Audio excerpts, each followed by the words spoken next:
All right, let's just go ahead and get right into this. Thank you everyone for joining. This is the second edition of the Cannabis Genetics and Breeding Panel discussion. We're joined with a bunch of Vermont growers as well as some out-of-state growers and breeders with a ton of knowledge and expertise in this field.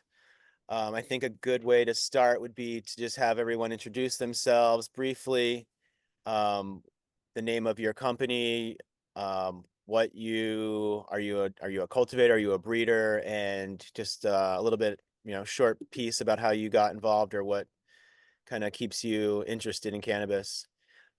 Justin from Heybud, do you mind starting us off? Yeah, no problem. Oh, nice to see Uh, you, Justin. Good to see you, Troy. I like your hat. Thanks, man. I'm Justin. I'm with Heybud. I've been growing in Vermont for a little while, like 12 years.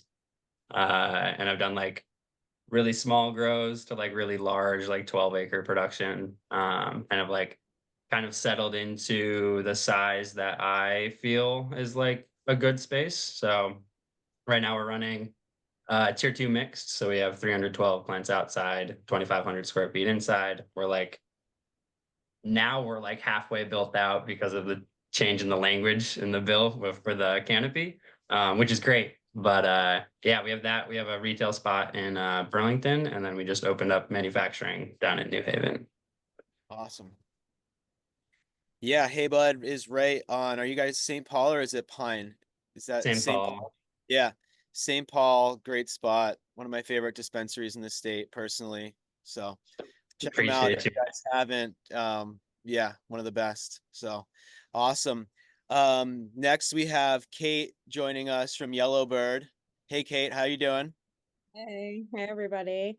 I'm super happy to be here. I definitely wouldn't have originally considered myself for something like this, but here I am. I'm a from Yellowbird, a tier one cultivator based out of Jericho. I'm using about 500 square feet of my, allotted amount. And I've done one breeding project for fun so far. Awesome. I've I've smoked a lot of your weed. I really enjoy it, and I feel like you guys seem to have a really keen eye for selecting the right strains for the market. So that was like my biggest draw to having you involved was I seem to share some similar affinities towards certain strains and stuff like that. So I just know that you guys are always kind of up to something, and I see some Yellowbird originals out there that I've enjoyed myself. So um I appreciate the work that you guys are doing, and it brings a lot to the industry. So thank you. Thank you. Yeah, right on. Are you in a safe place, BioVortex? Can you hear us? Yeah, totally. All right, Yeah, just cool. getting to the last of like the bad reception area in the mountains. Oh, So I'm cool. back in. And Awesome. also now I've got the right title. So yeah, I kind of logged out to pop in as myself instead of Ethan for the time. Right on. Well, thanks for joining us. I recently got turned on to you by Jeff and Ethan and started following you and seeing what you're up to, and super stoked to have you and get your perspective. So thank you. Thanks. Yeah. And where are you joining us from? Um, I'm driving from Trinidad to Portland right now, so I'm like I just passed actually where Green Source Gardens used to be. That's where they have the farm where we were filmed tending the garden. They were one of the farms in that film. That's a anyone who hasn't seen it, it's a really good example of regenerative farming, food growing, soil building, raising families and food, growing cannabis, and yeah, just thinking about the earth and all and community in the way that you grow cannabis. It's a year in the life of three different farms, but Green Source happens to be one of them, and they just passed their place right now, so that was kind of cool. That's awesome. Again, what was the name of that film or that documentary? It's Tending the Garden, Okay. and you can go to tendingthegardenfilm.com for the website, and if you can also go to YouTube and on Future Cannabis Project, it's up there, and it's already got well over 250,000 views since we put it up earlier this year. So that's kind of cool to see. Wow. People are seeing it out there. Awesome. Excited to check it out. Thank you. Yeah. Awesome. Well, thanks for joining us. Sounds like you're in a beautiful part of the country driving right now. I'm a little jealous. I know that part, and it's beautiful. So Yeah, the first part too, when you're following the Smith or Talawa River, it's like one of the most beautiful areas where the old growth redwoods right before from Fairy Creek up and Sumeg from where I start, and yeah, just the nicest redwoods on the planet, just true old growth. And then you hit like a undammed river that has like just the most beautiful, clean, pristine water before weaving through. And now I'm on the 5, and we're I was going gonna through some say you must beautiful be on the mountains. 5. But Yeah. I Awesome. just got to the 5 now, but the 199 before is so beautiful. Epic. The 101 Yeah. up to the 199 is one of the nicest drives ever. Well, this is a perfect segue into our next panelist, Dan from Rebel Grown, who everyone is familiar with, is from California as well and has his roots in Vermont. So, Dan, you mind introducing yourself? And thanks for joining us. Sure, yeah. So I'm from Boston originally. So, I'm more of an East Coaster than a West Coaster, but if anything, bi-coastal. But no, I grew up in Boston and then I moved to Vermont when I was 17. And I worked on, selling weed and growing weed in Vermont in the Northeast for about 10 years before California. And then I ended up in Southern Humboldt in 2009 and then full-time in 2010, and had some pretty cool magical cannabis adventures, that I'm still living. And then in Vermont, I bought my place back in 2012, while I was living in California, forward thinking, hoping that one day we'd have legal weed here on the East Coast. And so now I've got a licensed farm here, and a lot of the focus is breeding and R&D, which is really exciting. In California, I still have a farm there in Southern Humboldt, and just the shift in the climate of the energy of just like the regulations has made my breeding practices really kind of complicated there because of the metric tagging system and our canopy limitations and budget restrictions and just the collapse of the market. So we do some breeding and selections there, but we do some really exciting breeding projects here. So excited to always talk about that stuff. Awesome. Yeah, I appreciate it. Dan is very generous and always willing to share seeds and genetics, and you know, it's got an excellent selection. I appreciate everything you do, Dan, and thanks for being really generous and sharing with all your stuff. So thanks Right for being on. here. Yeah, man. And it looks like you're going to introduce Owen next, but Owen runs the day-to-day of my farm here, and a lot of the selection process and the work that we do is really, run by him these days. So, can let him introduce himself. And Yeah, that's why I wanted to have Owen too. He's just seems like he's a wealth of knowledge as well. So yeah. Owen, I'm here. all right. What's My up? name's Owen. Yeah, Dan. I work with Dan. I help him with like logistics and execution of his real selections and like advancing his lines. So I'm a cultivator, I'm a seed maker. I'm passionate about cannabis. We have a great library that I keep running and trying to keep healthy and fresh and share cuts of old school stuff with people. Yeah, that's what I appreciate most about you guys is your generosity and your willingness to share and be open and keep a lot of these epic cuts alive. So thanks for doing what you guys do. Oh yeah. Yeah, right on. Hey, Cyrus, how you doing? Can you hear us? I don't know if you're muted. Yeah, But yeah. okay. What's up, man? How you guys doing? I'm Cyrus, Green Mountain Greenhouse. I run Green Mountain Greenhouse with my partner Felista. Consultation mostly.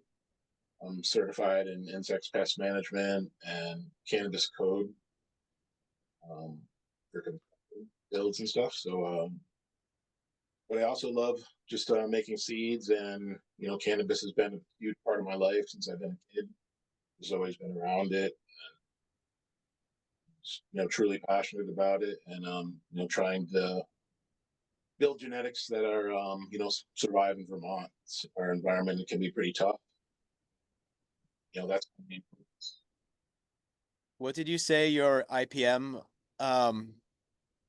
relationship was, that you're just Certified in insect pest management. okay, cool, excellent. That's something that's most important in any garden, and Yeah, certainly. yeah, pretty important. Awesome, cool, man. Well, it's really nice to meet you, and thanks for joining us. Yeah, it's nice being here. Thank you. Cool. Hey, Fred. We got Fred from Vermont Greenery. Hey. What's up?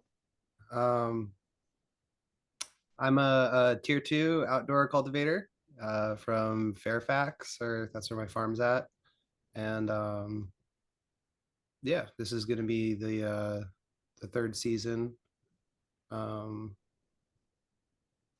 doing the legal grows and stuff.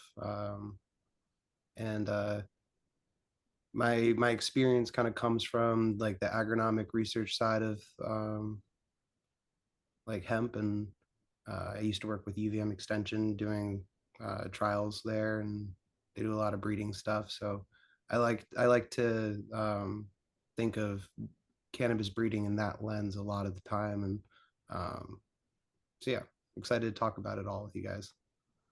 Awesome. Well, thanks for joining us. I definitely appreciate your work in cannabis, and look forward to growing more of your genetics and working with you, trying to find some cool stuff.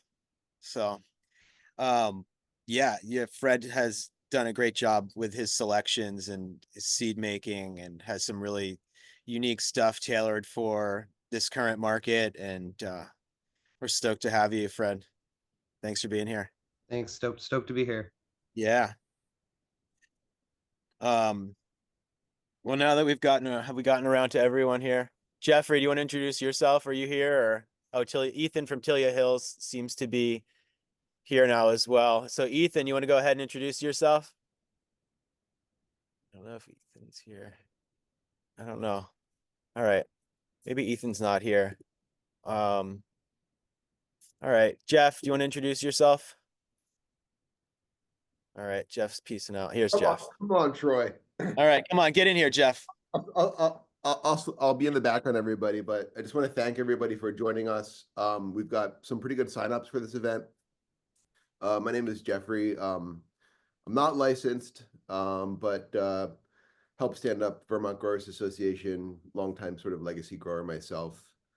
Stopped all of that to sort of, I don't know, do this government affairs work, which is really sort of just toxic work. But anyway, putting all that to the side, this is not a policy conversation. I appreciate everyone here. One of the things that, I don't know, is sort of near and dear to our heart at Vermont Growers Association is not just sort of like making sure that our laws and our regulations like reflect the interests of humans and the plant, which is agriculture, but also like, I don't know, honoring and respecting and really just recognizing where like this global cannabis community came from. There's a lot of individuals that came before us, put in the hard work, and hopefully things like this are just sort of a continuation of that. So I see a lot of individuals here that put in hard work. Much love and respect to you all, and I look forward to this discussion. So thanks all. Awesome. I think what maybe people would like to hear is like, how do you do this? How do you breed, or what leads you into your selections or purpose? I can speak for myself. I tend to be more of someone who enjoys selecting and working through different phenotypes and trying to find particular expressions that I'm looking for. Lately, that has been tailored more towards high yielding wash strains with fragrance, and high THC strains that have strong odor. That's been kind of my focus, as well as preserving and growing for myself some of the the older heirloom stuff that I enjoy, some of the stuff that Dan messes with and Owen gets his hands on. So for me, that's my favorite part of growing is kind of selection and kind of purposeful um, crop choices of like creating a line of strains to grow for the market. But Dan, do you want to start off and kind of lead us into maybe, you know, what comes to mind when you think about your purpose or your approach to pollination or selection? Yeah, you know, I'll try to keep it brief. You know, for for people, you know, watching who are more beginners to breeding, you know, to me, there's really just several points to breeding. You know, one is to preserve something, another is to um, improve something, and then a third would be to create, you know, unique things. And so those are really the main focal points. And so trying to do all of them at the same time is, you know, a complicated way to be. And so for a long time, I focused on finding things that I just random, you know, hybrids, pollinations, and from testing a lot of different things, finding the ones that I liked the most or thought would have value, you know, long term in different markets, just that people would enjoy, and really thinking of it more from like the plant as like a spiritual kind of wellness, like medicinal, you know, style, but also kind of a commercial, you know, market, and really just the search of what's the best weed, and there's different types of weed, so what's the best of this type of weed or the best type of that. And so yeah, a lot of my focus has been on preservation and at the same time narrowing down other traits. And it's been a big, exciting journey, and a lot of different, you know, fun parts to discuss. For me, it's the most important thing because, you know, cultivating weed or doing any of the same thing repetitive is just not exciting for me. And I didn't want to, you know, be the standard cultivator that monocropped something or ran three clones, the same three clones that your neighbors or your friends grow. So to me, the best part of weed, besides smoking it and sharing it, is the search of, you know, finding and creating, you know, new stuff. Awesome. Kind of creating like an identity for your brand and for yourself, and at the same time keeping it interesting and keeping that passion alive. You know, that's awesome. I appreciate that. Um, I'd love to hear from BioVortex about what your take on either your technique or what kind of drives your search or your interest. Yeah, I guess kind of magic and art and just like the ability to be able to taste the things you can dream up is like so amazing. And I love cooking, and so a lot of it I think of as like chef work, where like it's all in the prep work. And if you can imagine something, put all those things together to get to that place, and then have it grown at an awesome farm, and then experience it for yourself, that's like super magical. And then to like have people taste it, and it tastes like the girlfriend was tasting the mandarin Gina, and I just had it blind taste, and it was brand new from this other farm, but like she tasted the mandarin separate, the hazelnut separate, the G-mob separate, the banana OG separate, and like could put it all together, could taste all of the parents, and like knew what it was the first time tasting it just from all of the parents. And so like that's amazing. And I had someone else taste it, and they described it as like, oh, mandarin and cream, and it was like I just had like named it mandarin and cream too. So it was like, I don't know, it's pretty amazing to see something that you like had intention for, and then it actually just is that for other people, and to have that artful experience. The other thing too is to be successful on the farm as farmers. I think there's nothing more important than farmers who are growing for community. Like that's like there's nothing more efficient than local farmers growing for a community, or putting their best into an art that we get to nourish ourselves with in different ways. And to have those farms be successful, whether it's mold resistance, the desired terpenes, the desired cannabinoids, the look, the way that it connects to someone, like it being able to be utilized as a high yielding hash variety if you want to freeze it. It being really beautiful, really lovely smelling flowers that work for what they're looking for, or somebody like having an experience like Ethan was telling me one of his neighbors like had the Mandarin cherry lime dog P Funk, and like just had like a really like amazing experience with it, and was just calling it like addictive and just like make sure you grow more of that next year. So I made sure to send that back out, and to have people have such like that's like the best weed I've smoked in a long time, and be excited about that, then like yeah, and to be able to continue that and having connections through the hash makers, through the farm, and being able to like have these seeds that you make intimately in your like close space and while you're watching something and learning from the plants, and then have those seeds go out and do all these things other places and be in jars on the shelf that somebody else gets to experience and read the name or see artwork attached to it, like the Gmob, which is like this amazing artwork by Rat King that shows all of the like genetics together. So any way that like art and community can all be combined through, I mean, the science and the practice, and I label really well, and I have very direct places that I want to go, but it also is a very like magic spell in a way. But Awesome. Yeah, it sounds like you bring a very holistic approach to it, and again, the generosity seems to be a common thread through a lot of yes, people. mutualism. I think like I did a lot, like I did the Regenerative Cannabis Farm Award and a lot to kind of put forward that concept, and it gets adopted in all these different ways and greenwashed and all these things over time, and it was really amazing to feature farms that were doing these as the Regenerative Cannabis Farm Award winners, like the awesome work that they were doing.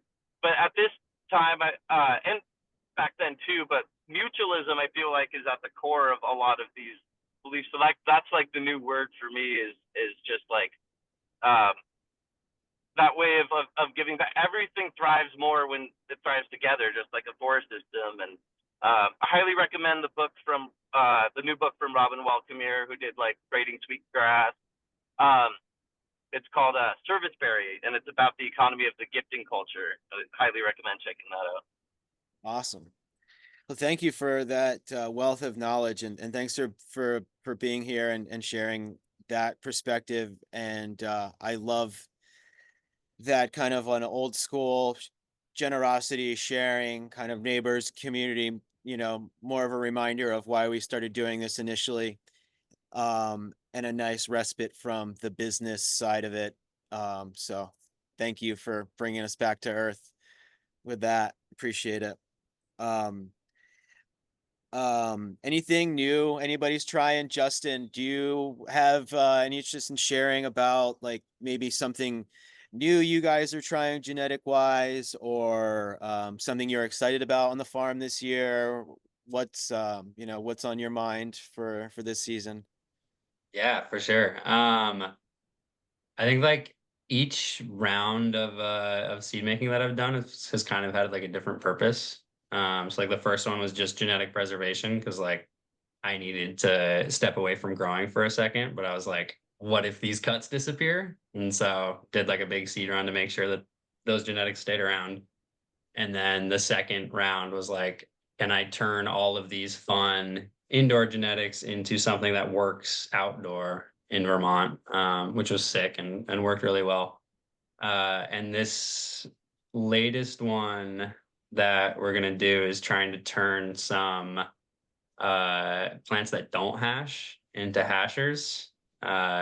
Hopefully through selection we can find some that like still check off the same like terp and high boxes as the original pollen recipient, but hopefully it'll actually wash. The one in particular that I'm going for that like inspired this was Pie Scream, which I was like, I was so bummed when we did like a couple tests and I was like, oh, it doesn't wash. But we have some really interesting, very hashy plants that we hunted last year that I'm going to use for the pollination and hope that since it's a feminized run, we're like not running into too much translation into the offspring of the pollen donor, and instead get like a better representation of the pollen recipient.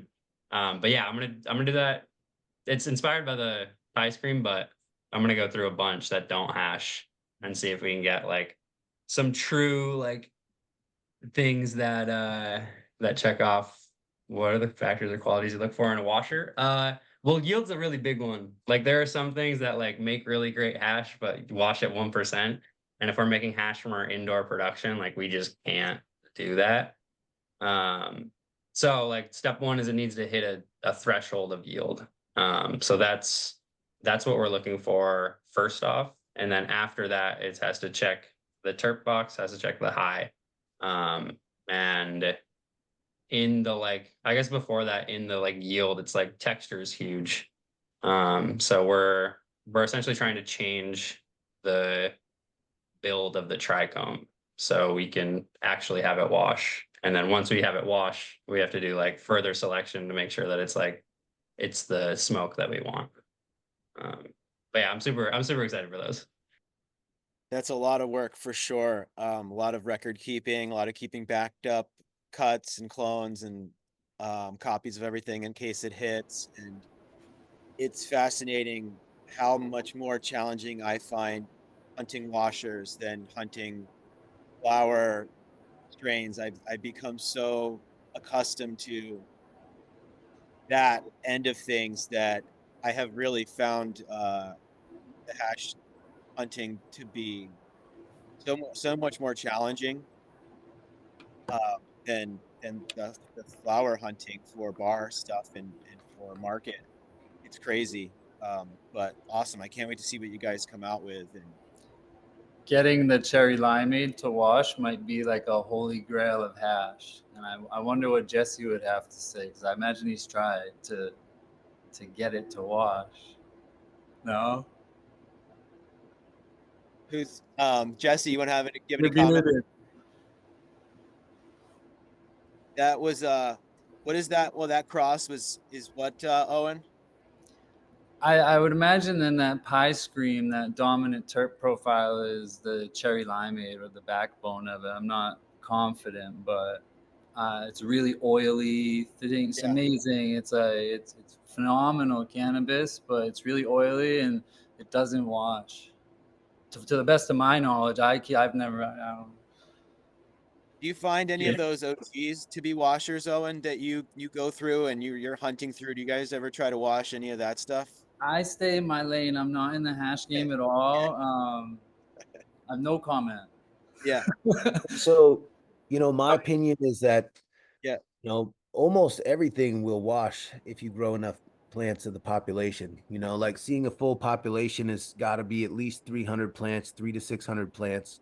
You'll see everything in 500, 600. And there's so many different characteristics, and I sometimes think of a lot of everything breeds differently, but even the most complex things, the way that they breed to me, it's kind of like a slot machine. And there's just all these different categories of flower structure and the type of resin. And I think if you grow enough plants in most varieties, you can find something that hits everything that you're looking for. And so what I find in our OG stuff is I've had some bad dealings, with hash makers. And here's what I'll be honest about hash. I've been making hash for a long time. I love hash. To me, hash is a celebration and not a daily use. But I've been making hash a long time. When I first got to California, if you told someone you were a hash maker, you'd be looked down upon in my neighborhood. And that's because if you were a hard worker, you'd be a grower. And so the hash makers were the ones taking people's leftovers. And back in the day, the growers just used to throw all their trim into a compost or a burn pile. Things have evolved a lot. I have a lot of respect for hash makers. The whole culture has me blown away. So I am, modernized with it, but that's my history with it. And so, I get feedback from a lot of people who grow our seeds, and that's, I think it's about the population. I'll get messages from someone who say they grew something and it was one of the best washers they've ever had, or can they get this clone again? But there's another phenotype that is so oily that it doesn't. And so what we've been doing here the last couple of years is combining some of the things that I think have those bigger washing resin glands into some of that OG stuff. But also, I think the stuff is in the population, and, we've been freezing small batches of stuff here. We're just starting to get results. But we're going to start to do a lot more of that. But I smoke joints. I can't lie. What's funny is on the West Coast, people know us more for our hash than weed, because I never had weed in more than 30, 40 shops, but we once had hash products in like 120 shops, and had won awards with it. But I wasn't the hash maker. It just, came from our spot. Cool. Yeah, I'd love to And try some Rebel Grown Doc 15 rosin personally. Right. And that's the thing, is that it doesn't seem like anyone has hash with these terp profiles. So like I got a message from a dude in Missouri who's, a big operator there, and his message was just a video of a jar of rosin, and it said smells like 1992, started a whole conversation between us. So we Really are cool. excited to have some gassy, hash stuff for people. Awesome, man. Sweet. Hey, Kate, what what's coming to mind for you? I know your permanent marker was one of my favorites recently. Is there anything that kind of guides your choice and selection throughout this process as you're making considerations? Yeah, so the permanent marker I actually just grabbed from Seed Junkie because it was kind of popular and it was just something that I liked. I just kind of go off my intuition for a lot of this. A lot of the genetics that I have, we got on the legacy market, just trading seeds with people, people just giving us seeds and then just popping them and seeing, what we liked and then just sticking with what we liked, or maybe something that was more hardy. Like I grow indoor, but still it's nice to have a plant that's resilient. Um so yeah, it's mostly intuition based and I just kind of go with what I feel. Was the permanent marker something that was like had good structure, and was it prolific, or was it a bush, like a small shrub? Or in my experience, whatever I have, a version of it stays really short and doesn't yield a lot, but the smell is exceptional, and it's really, really gassy and fuely. What's the Yeah. one that you have like? Um, I didn't feel like it was that shrubby. It was nice actually. I mean, it stacked really nicely and it was pretty big buds like all throughout. Like there wasn't a lot of like larfiness. There wasn't even a lot of really smalls. It was actually the trimming crew came and they were like, wow, we love this. Like it's just super nice to work with. So I don't know if that's a difference in, just our styles. Yeah, I think everyone adds their own kind of ingredient, like BioVortex was saying, it's like kind of a chefing thing, and everyone's SOP sort of lends its own things to how um, different varieties can turn out. And yeah, I definitely really enjoyed that. And didn't you cross that with something too? Wasn't there an electric something? What was Um, the Yeah, so the Electro Cali was our first like original strain. And that's actually Emergency crossed with LA Kush. nice? Yeah. Where was the LA Kush from? Was that something you guys had for a while, or was that a clone that was passed around, or? Yeah, so it was actually a friend of ours, and that's how the whole breeding thing came about. It was nothing that I was planning on doing, actually. A buddy of ours was like, "Oh, I have this LA Kush male plant, and we should just get our plants together and see what Nice. happens." That's And awesome. honestly, yeah, it was, we just stuck them outside and kind of were like, we'll just see where this goes. And I actually bred all my mothers to the LA Kush. So I still have three like, types that I haven't popped yet. I have the Electro Cali, which is the emergency in the LA Kush, and then the Double Love, which was my triple X with the LA Kush. And then I have little seedlings of the Zweet and Zanity and the LA Kush, Nice. which I'm really looking forward to. We'll see how it goes. Awesome. Nice. Well, it sounds like you're creating some original stuff, and that's great. That's what this market definitely seems to need, is some originality sometimes. So Thanks for bringing some new stuff to the market.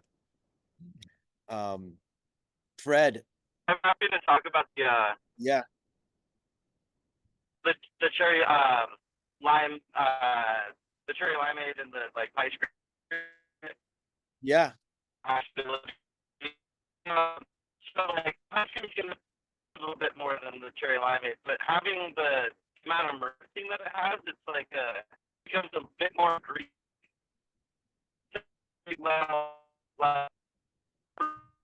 Where they all have that smell makes the flower so amazing.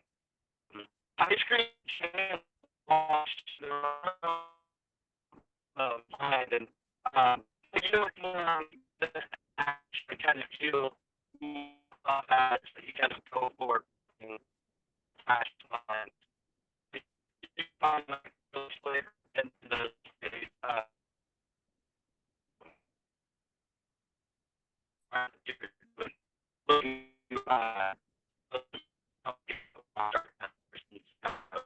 All right. Hey Jesse, we're kind of getting what's that? I said we're kind of getting every other word. Do you want to hold that thought until you get a little bit more reception and then continue that? Are you back in line now? Can you hear us? Okay. We'll join back in with that conversation when he makes his way through the redwoods a little bit further. And something that came up when he was talking about that, saying myrcene tends to be greasier, made me think about whether, okay, he's back. Jesse, do you want to continue that thought? Looks like we got you.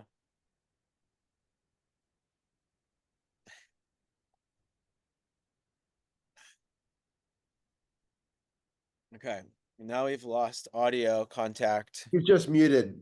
Oh, he's muted. I'm good. I'm on. All right. Sorry. So myrcene, it often actually is in the top 3 terpenes when in high hash yielding varieties, but when it's like the number 1 and you get past like 2%, like a lot of mean genes like super terpy limey stuff does, then it becomes more greasy. But as long as it's balanced out with like beta caryophyllene and like limonene to a certain level and like higher THC, then you get more washable trichomes. Yeah, interesting. Yeah, no, interesting. Was just that's exactly kind of what I was wondering, if there's like, is there a correlation that we can find through terpene analysis that lends itself to those answers more than like a wash test? Or I think you spend enough time in genetics and you start to like get a feel for it. Absolutely, and you can feel the trichomes, you can feel the sandiness or the tackiness of varieties that will wash well, and you can like touch certain ones that will like grease out, and terpinolene almost will never wash it because they're smaller trichomes at first, easy, and so some of these things they could work well for dry if you dry the flowers and then sift or wash that way, but as far as fresh frozen, they just don't hold up and go down the drain. Where if you have the right kind of cuticle to hold in high THC, normally high beta caryophyllene, high limonene, but also things like linalool will be in there and make it really taste unique. Papaya has a good amount of that. Visible. There are interesting terpenes that come up, but when balanced with that and with the right kind of cuticle.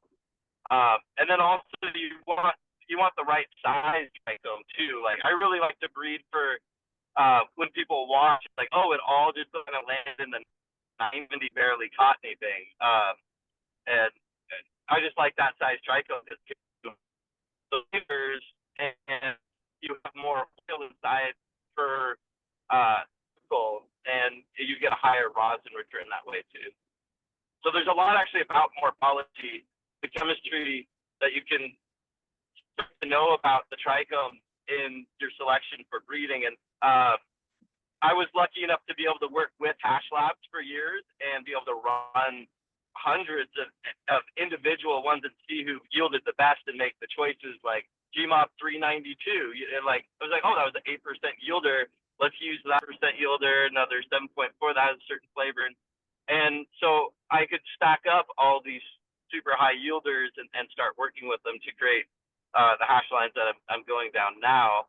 And now I mean, I know they all will yield above average in multiple different lines. And then there's other lines that are delicious as flowers that I know that like none of them are really going to yield that much because they have a different, but they're for a different thing. They have higher levels of certain terpenes and flavors, and they have a more greasy trichome. And that's great. I just like I love breeding for all kinds of different things. Yeah, there's so much selection to do and hunting through these things, and it's really cool to hear the development and the terpene analysis that goes behind that too, and those choices and the evolution of your breeding. Sounds really cool. I'll have to try some of your stuff. Is anyone Fred, I know that you're always kind of mixing it up with new stuff. What's on the menu lately, or what are you trying to breed towards lately? So recently, I did a cross from some selections from Top Dog Sour Diesel BX3s that I grew outdoors, and I was like, oh, these are, decent yielding, and they actually from, I don't have a lot of sour experience being as young as I am, but asked a bunch of my friends, like Jeff, and got some opinions on which ones to keep, and crossed that to Kush Mints, which is the Kush Mints 11 cut that came from Rabbit Hippie in Michigan, and had some really good hash washers from that.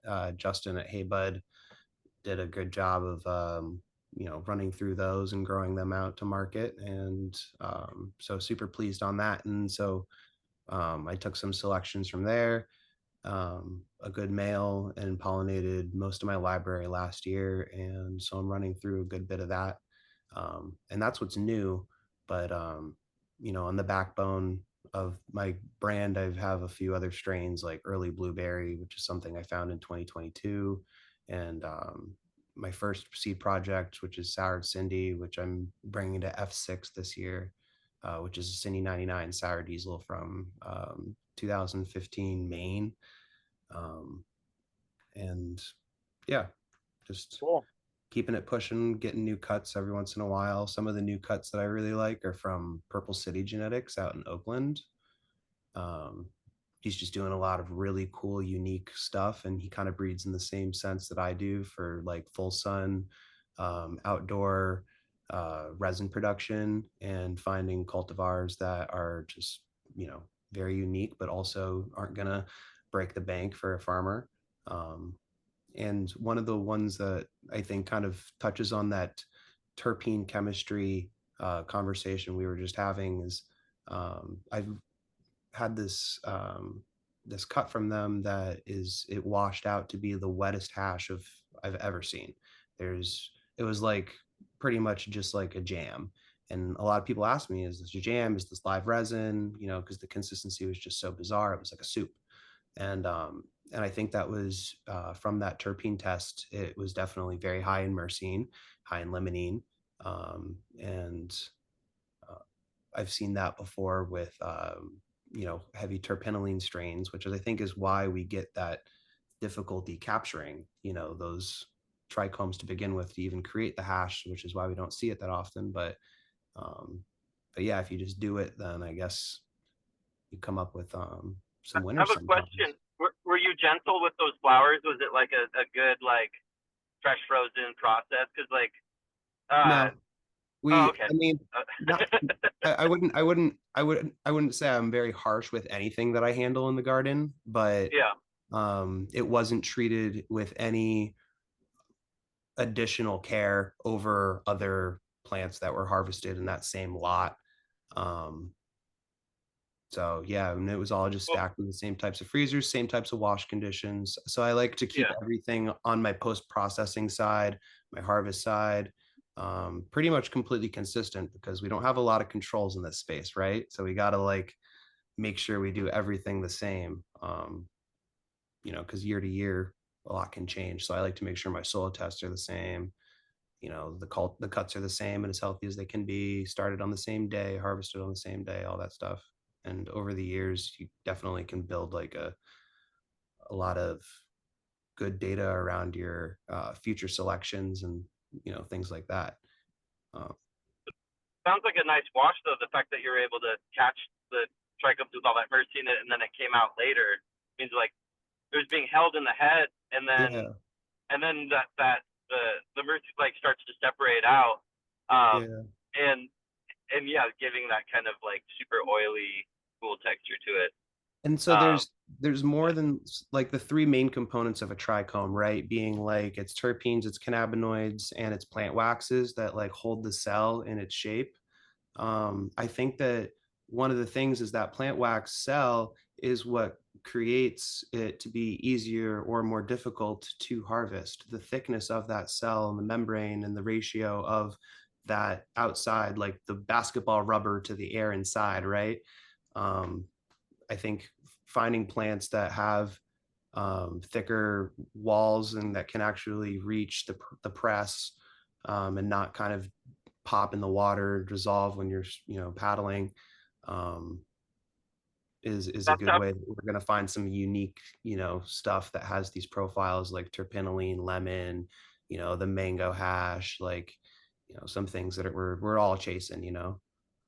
That's absolutely right. But the thicker the wall, then the more residue in a full melt, and then the lower the return to rosin. Absolutely. So there's trade-offs everywhere. It's never going to be like we're going to get an 8% lemon washer. Like that's a far-fetched dream, but we can definitely chase it.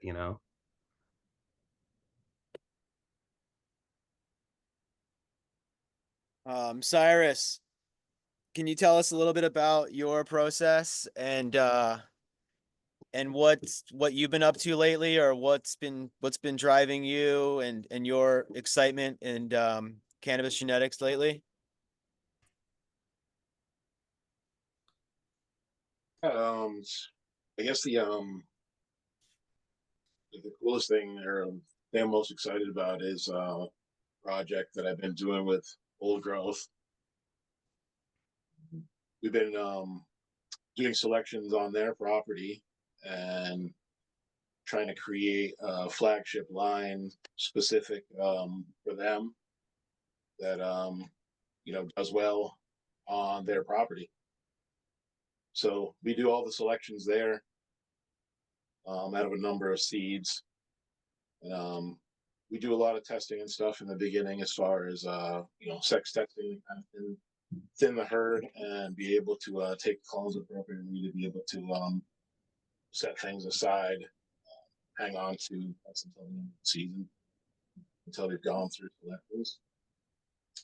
It's been a really nice kind of addition, I guess, to the things that we do with farmers here in Vermont, to be able to bring the genetics directly to their farm and then work with the farmer directly, helping them make selections and seeing what stands out on their property versus where we are making seeds. Things can change quite a bit, just 15-20 minutes over the hill as far as your environment is concerned. So it's it's beneficial to be able to do the work right there. We focus on planting directly into the soil. So, really about that epigenetic memory for us, and trying to build that within the genetics that we're moving forward on that farm.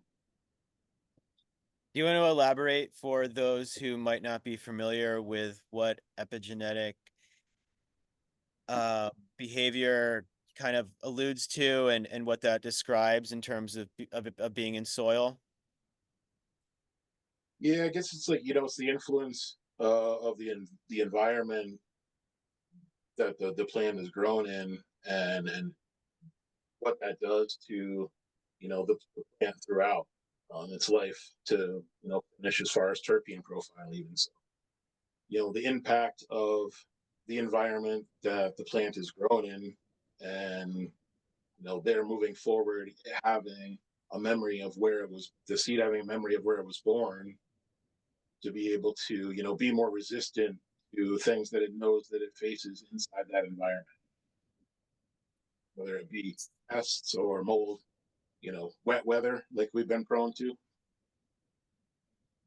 Yeah, that's awesome. That's kind of what I hoped would happen with genetics, is that they become wiser and are able to kind of recognize what's next, or what's coming from the previous season. So that's really cool. And I personally didn't know about your like tailoring genetics to a farm and raising them on site. I really think that's awesome and like unique and a really cool approach. Like, what a way to dial in something completely customized and unique, you know. What That's really cool, and a lot of respect for you doing that.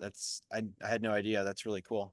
Are you Yeah, guys thanks. using another variety this season, Cyrus? You looking through more? Yeah, we hopefully gonna further the North Star, and we're gonna go through a population of sugar house on their property, Cool. and you know, that's also like a big part of the focus is you know, keeping things in line with you know, with who we are here in Vermont. So you find a lot of my you know, genetics are kind of like named around you know, things that we do here in Vermont, whether it's like, you know, maple syrup or you know, apple cider, things like that. A lot of people don't necessarily care about the name, um, but when you're looking through the menu as a customer at the dispensary, it can make a big difference when everything sounds like, you know, Ron or bottom. As opposed to my crazy just numbers and letters. I like your system though. I like your system, brother. So, and a lot of my stuff looks like that here at home, you know, until the end of the process and the end of the selection. Oh yeah. Cyrus, have you tried winter seeding? You mean as far as like you know, planting in the fall and you know, looking for volunteers in the spring? Yeah, yeah, Yeah, exactly. we have done it a couple of times. I haven't fortunately found anything in any of those runs that I was so jazzed about that we moved those lines forward. But they certainly showed a lot of vigor and resistance. So I've got a couple of things that I plan to do that with this fall. Sick. Yeah, I mean I think that's really fascinating, especially with like epigenetics and like if you're trying to like get a plant in its home as soon as possible. Like that's just how nature does it, you know? It's dropping around then and then freezes hard all winter and then comes out in the spring. Yeah, I don't mind putting plants in difficult situations, even with snow on them, whether it's in February or April. I don't mind putting them out to see what happens. I stuck a cut that I got from O&L in February, and it did really surprisingly well in low light and below freezing temperatures. Um, and it didn't even die until April. That's And that was crazy. not, it wasn't even in the greenhouse. So it had very little shelter, and it really got abused. But it was nice to see, because I know that he's had some success with that cut, and it showed resilience on their property. It showed resilience on ours, and yeah, I really like to see what it's going to do now. That's sick, dude. That's a badass level of selection, of selection pressure. Thank you. Cyrus, do you think that I guess kind of on that topic, do you think that plants can become intelligent variety wise after grown, even if it's from clone in the same location? Do they remember generationally to that there was a pest the previous round, or that there was a mold or something in the soil? Do you find that, or in your experience, do you find that sort of intelligence in plants? Yeah, definitely. They're very intelligent, and I've selected plants that have had issues as far as pest pressure, um, just to see what they would do, and possibly it had to do with the pairing, but the protein will show a resistance somewhere in the population, and there'll be others that are that we just feast on. Um, but you're likely to find something for sure, even in smaller population, because I certainly can't ever do anything to the scale of Dan and Owen. So I don't get to see things in that number unless I'm running on a farm like old growths. But yeah, you definitely see the resistance from things that were an issue prior. Dan and Owen, you guys run big number populations. I'm sure that you get a chance to see a lot more behavioral stuff. What are some of the things that stand out from year to year on the same property and with similar genetic choices year to year? What things stand out to you guys? Go for it, Owen.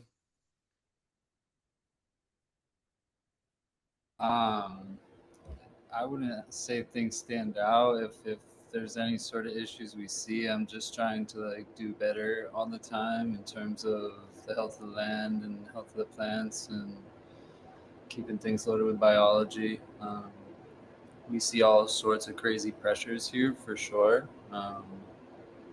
But yeah, maybe I missed the question. I guess what is no, I said like what I guess in terms of more of like on a when you're growing these long like when you're walking down the rows of these plants, like what are the things that you see like with certain varieties, like, oh, this one doesn't even get any pressure at all. It's just a powerhouse in terms of resistance. Like, I guess that's kind of what the question was more So aimed yeah, towards. I mean, like we see it for sure that there's some plants that just are completely resistant to any of the spotting, and there's lots of different spotting, Septoria bipolaris, anthemony. Some of them get none of them. Some of them will maybe just get one type of it.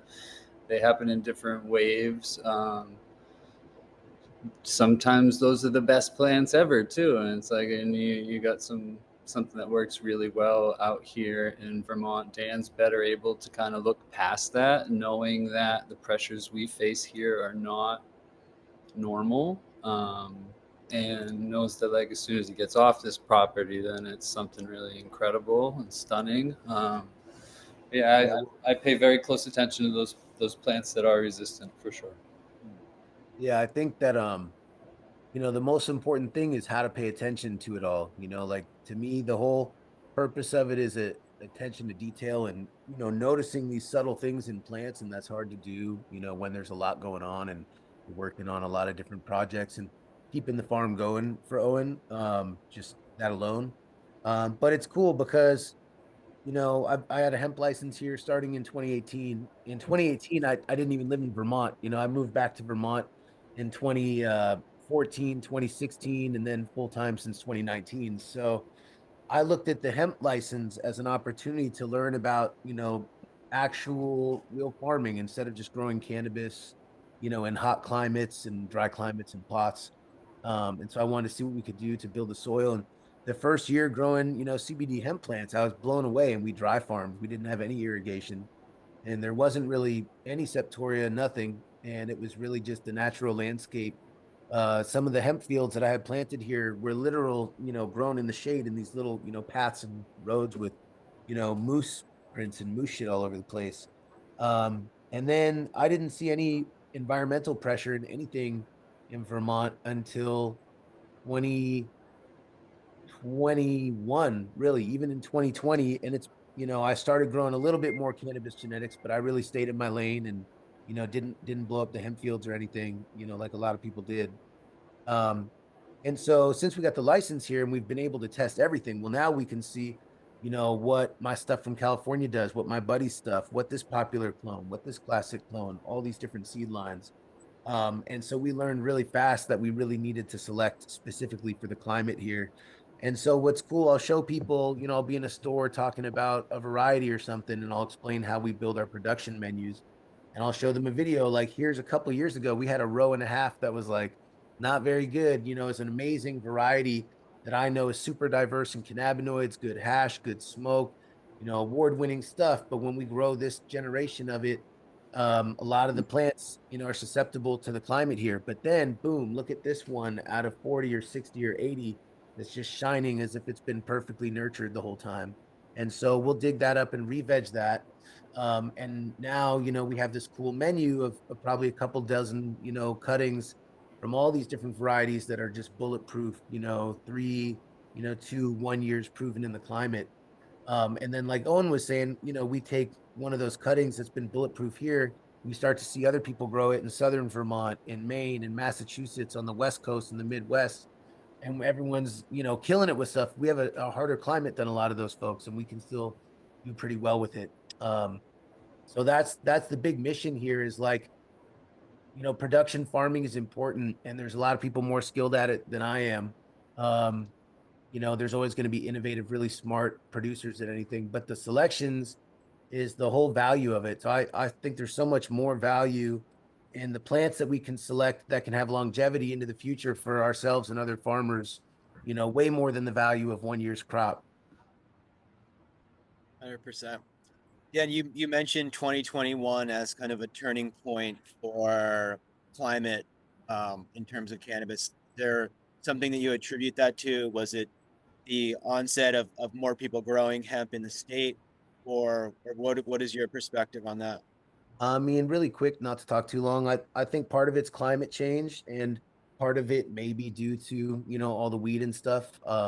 I had a buddy bring me a couple trays of seed starts, and he said it was a 1-to-1 AC/DC cross, but a lot of them, you know, tested clean in the hemp field. And I had it in the left side of my field, and a week or two later, he called me and said, "Hey, just want to let you know, man, a lot of people have been having septoria." And I said, "You know, what the fuck is septoria? Is it some type of blight or whatever?" And started researching it, and sure enough, it popped up on the plants that, you know, he had brought over, and slowly kind of creeped across the garden.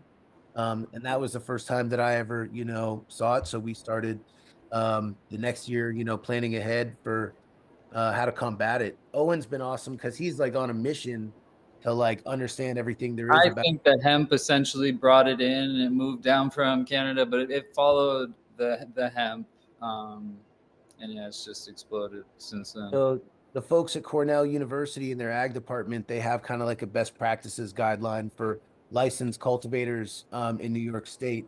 And they actually, you know, figured out Owen was doing some pretty cool research and asked, you know, him to help draft the next version of it, you know, with some of his research in there. So, you know, it's selection, and then it's the process of farming and farming correctly and balancing everything that you can, and, you know, having the right practices. Is it airborne or soil-borne? It's in the air for sure. Yeah. Okay. It's not one thing though.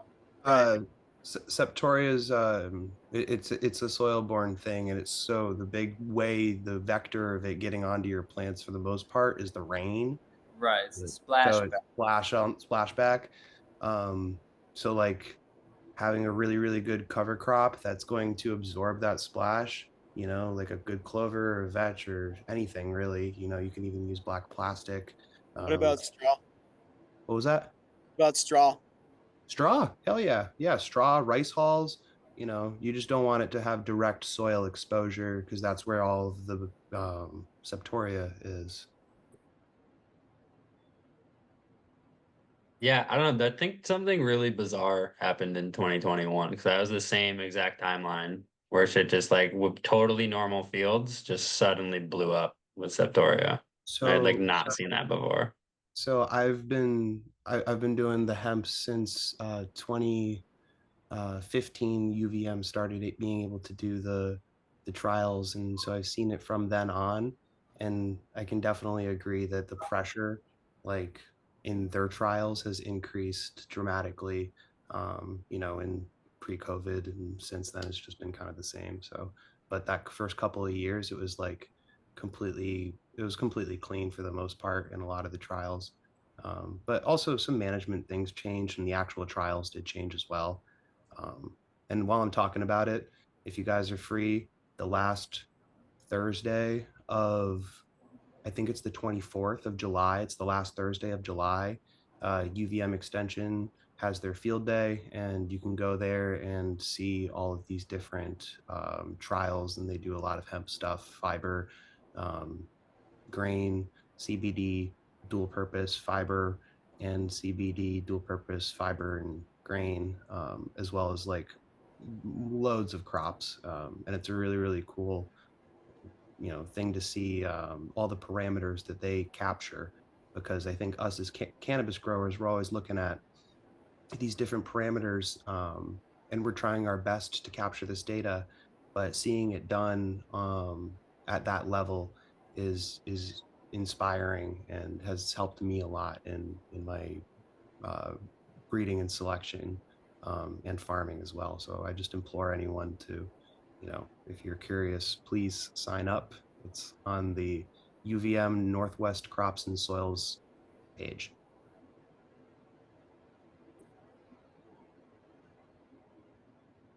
That's awesome. It's interesting to hear across the board that everyone seems to kind of have the same feeling that hemp and proliferation of that field grown hemp probably helped to spread that, because up until that point cannabis was pretty closeted, and we hadn't really seen that in this state, um, due to prohibition and stuff like that. So it's probably why we had fewer implications with Septoria for so long, and everything was grown indoors or in smaller batches clandestinely in the woods, etc. It's also like endemic where it comes in waves too. Some years are worse than others. Does anyone feel like powdery mildew can be like that as well, or like it's in the air, certain times are worse than others environmentally, or what does the group feel about that? In the field, it doesn't end up really being an issue here for us. We just have great kind of airflow that pushes straight through it all the time. Yeah, it's not something that really affects us. Yeah, likewise, I grow in a old hay field. There's acreage on pretty much all sides of the canopy, so they don't really get any powdery mildew pressure. But like breeding projects at like homies' houses and stuff, like in town or whatever, like where airflow is tight and there's like loads of other powdery mildew covered plants like lilacs or whatever, like it's definitely all over the place. But as long as site selection is really like the big component there for sure. Lots of Wherever that plant is airflow, lots of planted. fans. What was that? I just said lots of airflow, lots of fans if you're in a greenhouse or something like that. Yeah, totally. But like also like,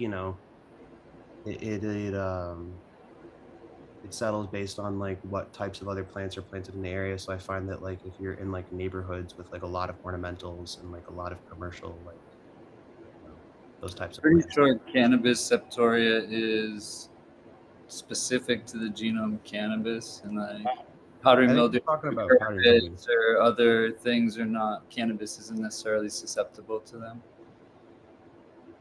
But I mean, if you're in an environment where those other things have loads of powdery mildew, chances are you're putting your cannabis in an environment that's equally as conducive to getting its own form of powdery mildew.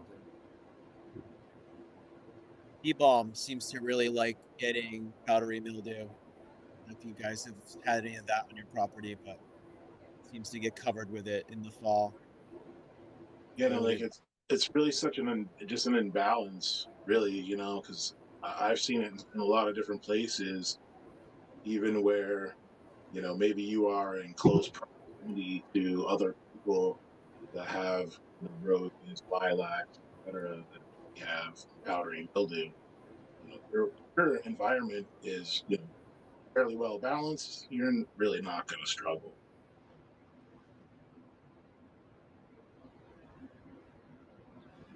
Absolutely. Yeah, it seems like clean, healthy plants, good environment, lots of sunshine and airflow, and it's very controllable, less of a environmental kind of prevalence and a little bit more of a practice and maintenance type of item.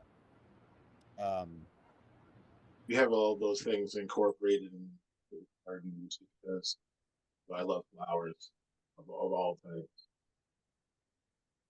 types. I've seen it in, you know, early years building our garden when we were balanced, and it just hasn't been an issue. As far as things moving forward, things are nicely in balance, it seems. Sure, we have you know, things that we could improve on, just like anybody else. But as long as as long as you're you know, things are pretty in balance. I hear a lot of people say, oh, you know, you really can't plant that around cannabis. I've tried it on purpose. I really don't see that much. Yeah, I think there's a good chance that the crops near cannabis have a different species of or strain of powdery mildew, and most of those don't jump. But there's No. like so many of them that I don't think you could possibly know that every single one won't. But I think there's only a couple that affect cannabis. One that thrives in high humidity and one that thrives in low. That's how I separate them.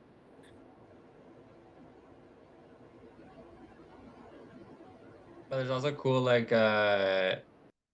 breeding work that can be done with powdery mildew resistance, because there's instances of plants killing the cells around the powdery mildew when it like infects tissue. It'll kill the tissue around it so the powdery mildew can't spread into the rest of the plant. It's pretty tight. But I haven't really done much selection towards PM resistance. But I know a lot of people up in the Northeast have, like Sherpa, people like that. I was just thinking about how I actually grow for powdery mildew, like the least amount of ventilation, the most shade, the wettest environment, the closer together, the better. For my male selection, I put them like under a tree, all crammed together, right on the coast in the foggiest environment, and you know the ones that shine through that, like it just, it helps with the selection process for sure, and then if you actually see other ones getting powdery mildew, you know it's there too, and so the ones that are like next to it and with it, then you really know that they have something there for that to pass on. So every year I do that, and like I'm only using the males that are bulletproof in those kinds of environments, unless it's like insanely important or something else, or like preservation work or like super taste. But as far as like the lines that I'm continuing on for the main lines and those the strong healthy lines, like then yeah, that's how the males are selected. Do you stress your females too? I mean, I do a lot of the work right on the coast in the foggy environment, so they definitely are always. It's 99% humidity most of the time, so they're always experiencing that. And I heard a lot of people actually out in the area. I got so many messages this year. Like it was like 1 week, I think I got a dozen from different farms to different places saying they got hit bad with septoria, but the seeds they got from me were doing really well. So that's like just an amazing thing to hear. And then to have it keep hearing that, because that probably hit a lot of people kind of hard. And then I ended up having and that was like more out in your guys' area. And then I started hearing it in other spots in Oregon, West Coast, and then one in California too, and actually got to go and walk the field. And they were like, check this out. Like, you know, we got hit bad with leaf spot and like septoria, and like but like look at your plants, and we go to the Mandarin lime dog and the Bazaar dogs, and they're flawless. They look fantastic. And then we walk down the line, and they're all like seed plants in the ground. And the next plant over, which is the next variety, is just completely crumpled up, all the brown leaves, and the nugs had like developed, but every leaf had like totally browned and crumpled in. And it was like that in the other row too, where the Mazar dogs were just like thriving as well. So that was like pretty cool to see, like walking down and just right next to each other. It was more resistant. So I don't know if that environment helped pass on or what, but it was just really cool to hear that a lot of people had better luck with some of the seeds that I bred in that area. Yeah, powder mildew, is really prevalent on OG clones, especially like commonly passed around OG clones. And back, from 2000 and, 13, 14, 15, I probably did a bunch of selections that were geared towards, resistance to it because I do breeding selections in these plastic covered hoops that were underneath the tree line. And I would try to time it where I wouldn't have the females in there for too long because they just go through a lot of heat stress. And I just needed the males to essentially pop off. And then I would take the females and bring them somewhere else to finish on these farms. But, when I would do that with a lot of these OG seed lines, sometimes I'd have the females in there for a period of time, and you'd see real quick on the seed lines which things are going to get powder mildew. And, I generally not keep the seeded plants of the ones that had any issues with it. So you can tell pretty quick which ones have resistance. And, I think over the years with some of those lines, it's cool to see that that hasn't been too much of an issue. Um, Also with powder mildew, I think the biggest thing is just plant health, and the experience and the skill of the grower, just maintaining everything properly. I think a lot of strains that are pretty common nowadays, people have probably selected towards that trait, over the last, 10 to 15 years or so. Which is why I think it's less of a problem for experienced folks. I'm gonna turn to the comments. We have a question, maybe whoever wants feels like chiming in on this. Um, Travis from Full Spectrum Botanicals, 21 banana cream seeds I gave to my friend popped and will be comparing with banana motor bonus pack from BioVortex. I think they will thrive in northern Vermont. Thank you so much, Jesse. I'll be growing them next to glass gem corn seeds I got from Cyrus at Nican a few weeks back. Hoping to make some seeds my own this season. Anybody is welcome to stop by and check out to see if anything has traits they might be looking for. Jesse or Cyrus? Yeah, those are great hash varieties. You said the banana motorboat and the banana cream. Yes. Nice. Yeah, those are both will like do really good in hash. Really nice structure for hashing. They grow kind of tall and use some support, and they go a little bit later into October, but like are pretty resistant because of the structure and where they're bred and stuff. So those will be like amazing for hash. And and you can get actually high limonene in them too. Some of them get lemon cleaner with the banana candy. That's really delicious. Yeah, both those are going to be really awesome. Hey, glad to hear you growing out the corn. Just love seeds in general, man. I fuck with all kinds.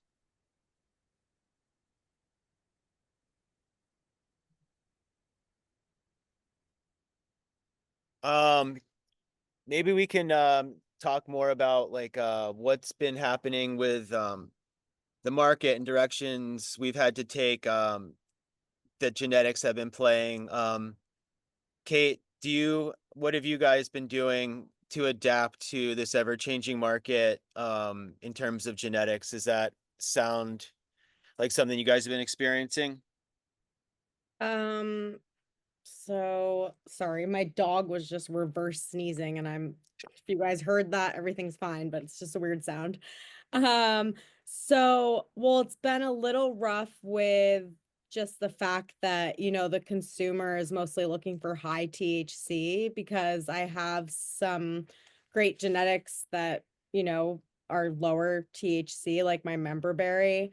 I'm about to bring that back just because, again, I really enjoy it, and I feel like we should get away from the high THC because there's just so many good strains out there. But with that being said, I am keeping the higher THC strains in rotation. and the Sweet and Zanity, I just have those seedlings going with the LA Kush, and both of those test pretty high. So that's kind of why we popped those ones next versus the member berry with the LA Kush, because it probably is going to be lower. So right now, trying to find some higher THC ones, but still having fun with the lower ones and rotating them in every so often. Yeah, it's certainly having an influence. The market has its own influence on what's happening with cannabis. I personally find the same exact thing. Like my favorites end up being right around 20%, 21%, and it's been disheartening to some degree to have the market just only handpick your strongest varieties, and I hope we don't lose some of these heirlooms in this process as the market tends towards higher THC demand. Yeah, and it's just too bad because it's like you pointed out the permanent marker. That was a 17%. It was the last thing to sell out of everything, but honestly, it's probably one of the best ones that I have right now. Has a great high too. As I feel like has a very noticeable high. I definitely feel stoned when I smoke that one, as opposed to certain even the higher THC strains. I feel like can be so rich that it's almost just such a clean high on like the 28s, the 30s. It's just such a ready to go high that it doesn't even feel stony. Whereas some of these 18s to 20s are just like kind of like a high school high type of feeling. So yeah, Yeah, I it hope we just don't lose any of these genetics. but I think, now that, well, some people here might have already been on to the terpenes, but I was just learning about them getting into the market because that's the first time, I'm testing. And I've been really fortunate. I've had a lot of good terp tests, and I think that plays a role in it too. But it's just we're not really there yet with the consumer, the average consumer. There's also thiols and sulfur volatile compounds that definitely impact, like, you're saying with the permanent marker, the more gassy strains and stuff. And, we don't even measure for those. Don't even have that available for us to get a test on. So how are we supposed to breed for those things, So, but I guess that's left to the art, right? You feel Yeah, it. the esters, right? The alcohol esters and Oh yeah. the polyphenols and the volatile organic sulfur compounds that and some of these compounds that we don't know a ton about can dissipate so quickly and are so temperature um they will degrade at 70 degrees. Some of them it's the really special stuff seems to wear off within the first 2 weeks when the plant is cut. I mean, obviously there's still a lot of odor, but there's some real snappy special stuff from fresh cut cannabis that definitely tends towards solvents and alcohols and Totally. And I think, going back to this conversation we had before about terpene chemistry or trichome chemistry, I feel like these compounds affect the outcome of your hash so much. And I just wish that we had a little bit more ability to measure that data, and make informed decisions on it. Um, because like it's like, you know, we don't know. Like, it's just, I have so many questions. Couldn't agree more. It was just watching some of the Chemi G with aerosolvent list, and as soon as we opened the bag, there was that sweet skunk quality just came up, and just those thiol smell. It Yeah, was just like unmistakable. And our noses are very good at it because in small amounts we can pick up that stuff strong. But when we washed it, we had to everything had to be a little colder. We had to do everything a little quicker. You could see that kind of oil right on. Yeah, just on the surface. That was a little different because we just did this ICG nut that was super stable, and they both washed the same kind of amount. It was all hitting in the 90s, all about 5%. But the as a mixed batch seed plant, but I think that style, the skunk, and it's I would love to have the analytics to know, but I just feel like that was part of that oily thing that was happening on the surface and the slight difference in it. But they both made really good hashes. Had to be a little faster, more careful with the Chemi G with all those kind of skunky oil. yeah. Yeah, really delicious hash too. So that was really fun to observe, and I'm glad you brought that up.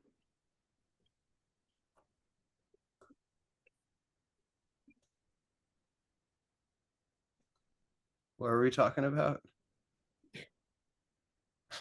I guess it was terpenes and hash again, Kyle. No, before that, I forget. Asking about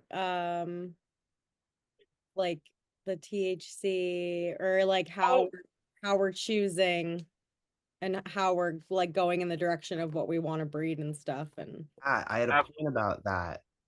We're all facing this trend of like the dominant things in the market, like Skittles, OG, and like I definitely fear for the preservation side of the business, because it's going to become less profitable for people to make and sell seeds that are chem focused or sour focused, or things that hazes, like they're all kind of a little bit not as appreciated right now in this market. So definitely props to Rebel Grown and Heybud and all of us for keeping those things alive, because OG and Haze will never die. Yeah, man, the way I see it is Vermont is such a small market, and a lot of the people who shop at dispensaries are older folks who are, coming back to smoking because it's legal and they feel safe, doing it, or it's a younger generation. But for real, smokers and heavy smokers or experienced smokers, if you spend enough time around weed, when you see weed that's clearly very special, like everyone has those memories of a few times in life where like this thing happened and you saw this and it was really magical, memorable, and I think really incredible.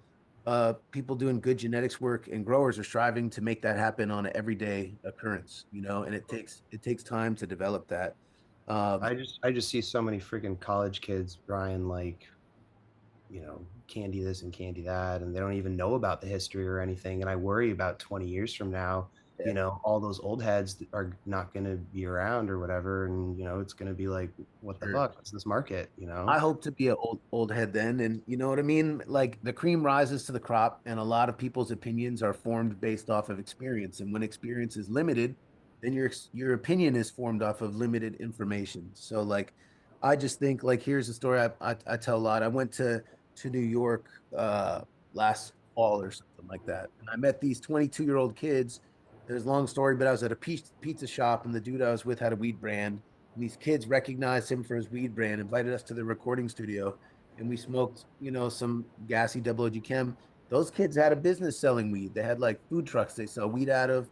They had never smoked anything gassy like that. They couldn't believe it, and they appreciated it, but they hadn't experienced it. And so all the people searching through all these sours and gassy things, I still think they're very rare and limited in terms of the phenotype that people are finding, because a lot of people when they were breeding, they just went a different direction. And I think it's something that there are a handful of select people that have the fire, gassy gas stuff. And the plan is to my big mission, and is to show everybody, make that accessible for people, anytime.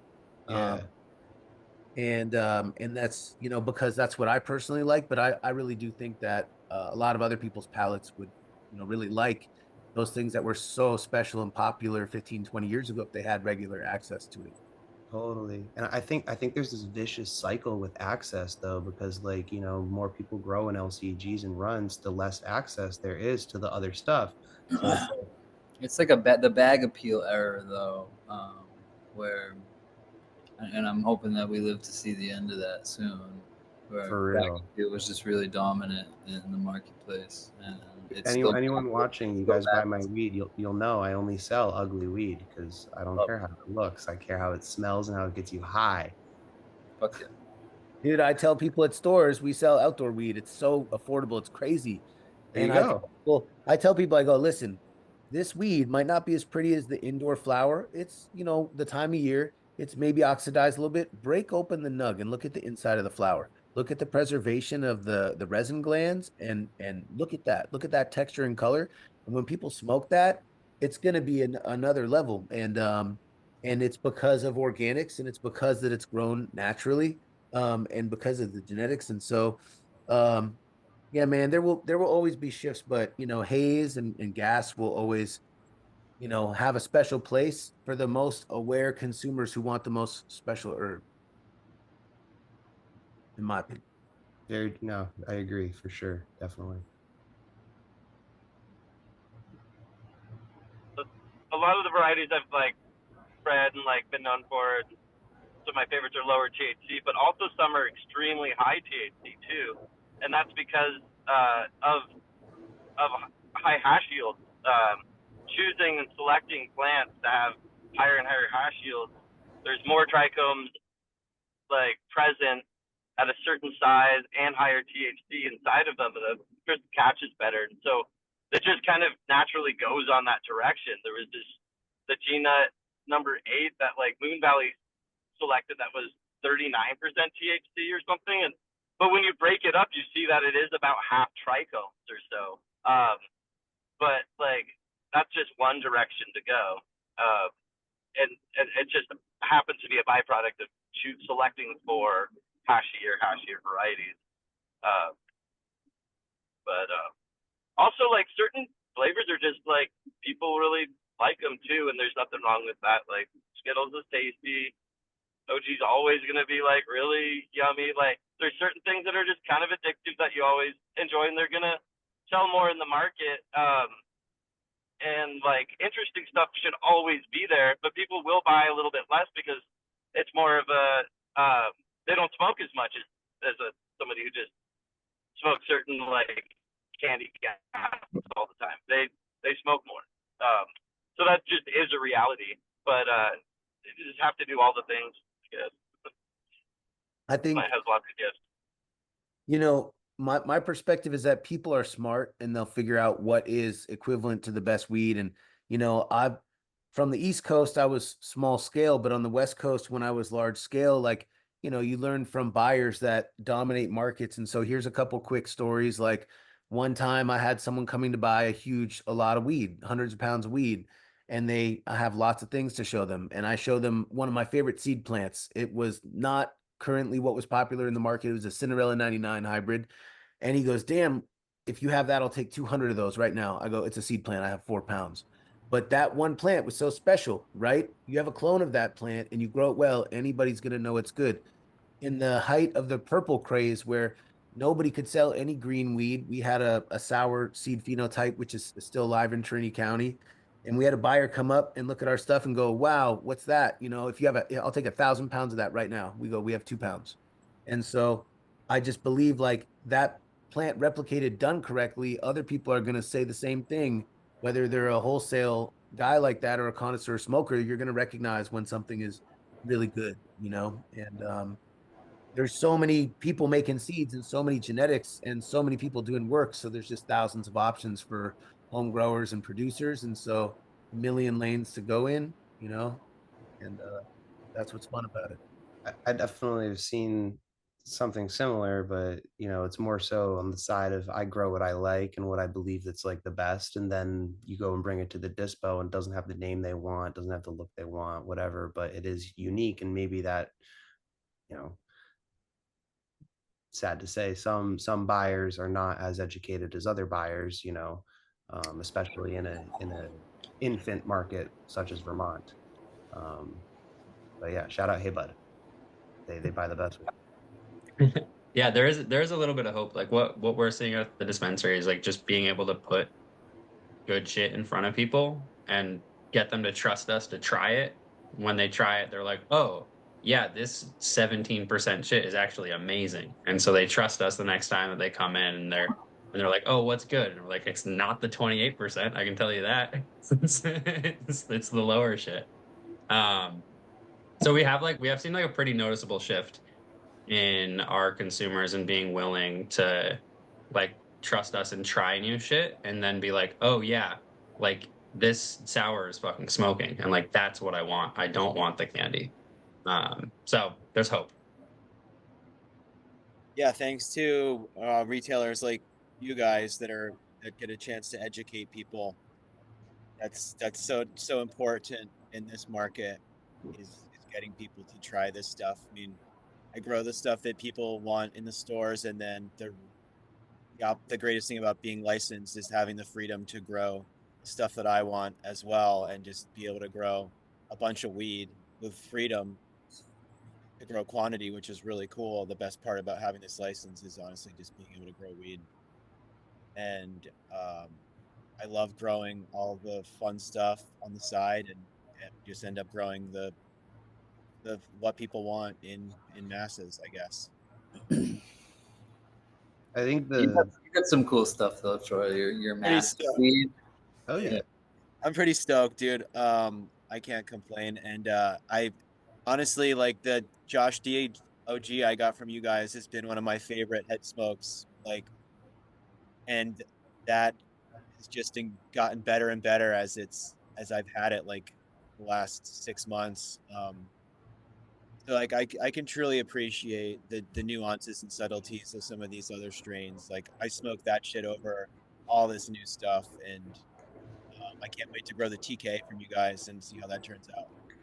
Well, yo, dude, I mean, your Oishi is really good. So if you do a good job on that OG, it's gonna taste amazing. And He that's an lost that plant. oh, you did, bro. It's an original OG Kush clone, without any viroid or pathogen in it. So No, I anybody, didn't lose that. I lost the Oishi because I was so fed up with the production and the fact that it wouldn't get like taller than 18 inches. It was just such a challenge, and I wasn't being mindful enough at the time, and was like just focused on market production, and didn't have the space. But the Skittles nose and the Moonbow that were coming off of that Oishi was definitely, there's a jar of it in the house here, and it's from like 2 years ago. And I would put that against some of the like more recently harvested stuff on the market. It just, he did a great job in breeding that. There's some real special ingredients in there. sure, I thought it was great. I'm not a big fan of like Skittle stuff, but I thought I was I like, know, and you smoked it, so I knew yeah, that it must have been good. I'll never forgive you for losing that thing.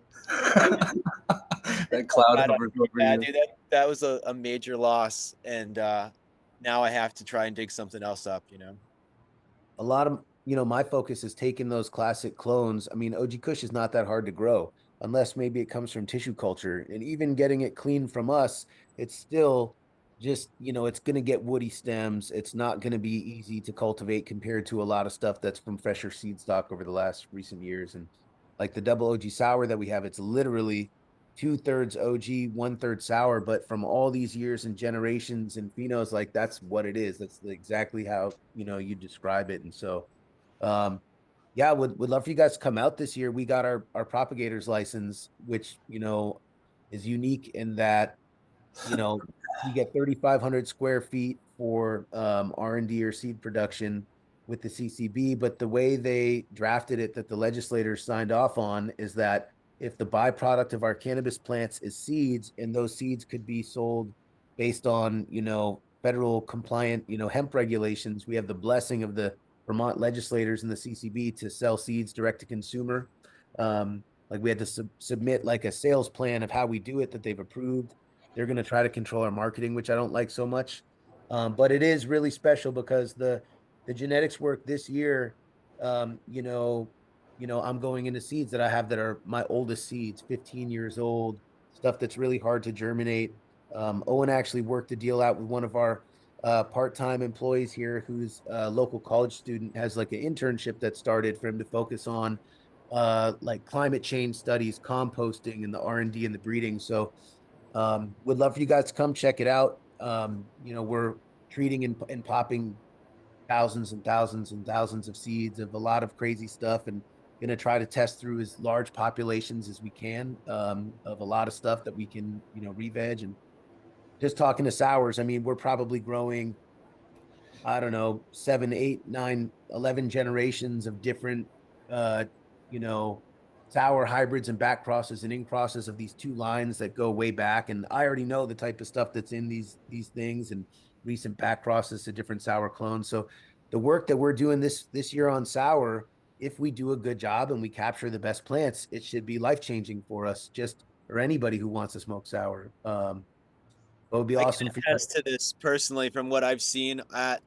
from you guys, like in that small little sample that I did get to see. The stuff these guys are working on is fucking amazing. He's not just like saying this. There's some exceptional mixes in there that you guys are working on, and I was really, really impressed. And kind of just in awe at to see some of these headbands, these OGs, these sours, these things that I've loved for the last, I don't know, 20 years. And then being mixed up with some newer stuff in that, and like your stuff that you've read, and like, dude, I'm stoked for you, man. Like that, there's some real killer stuff in there. So thanks for keeping that stuff going. Troy saw the last 15 reversal with the hybrids and stuff. Oh, nice. Yeah, pretty impressive.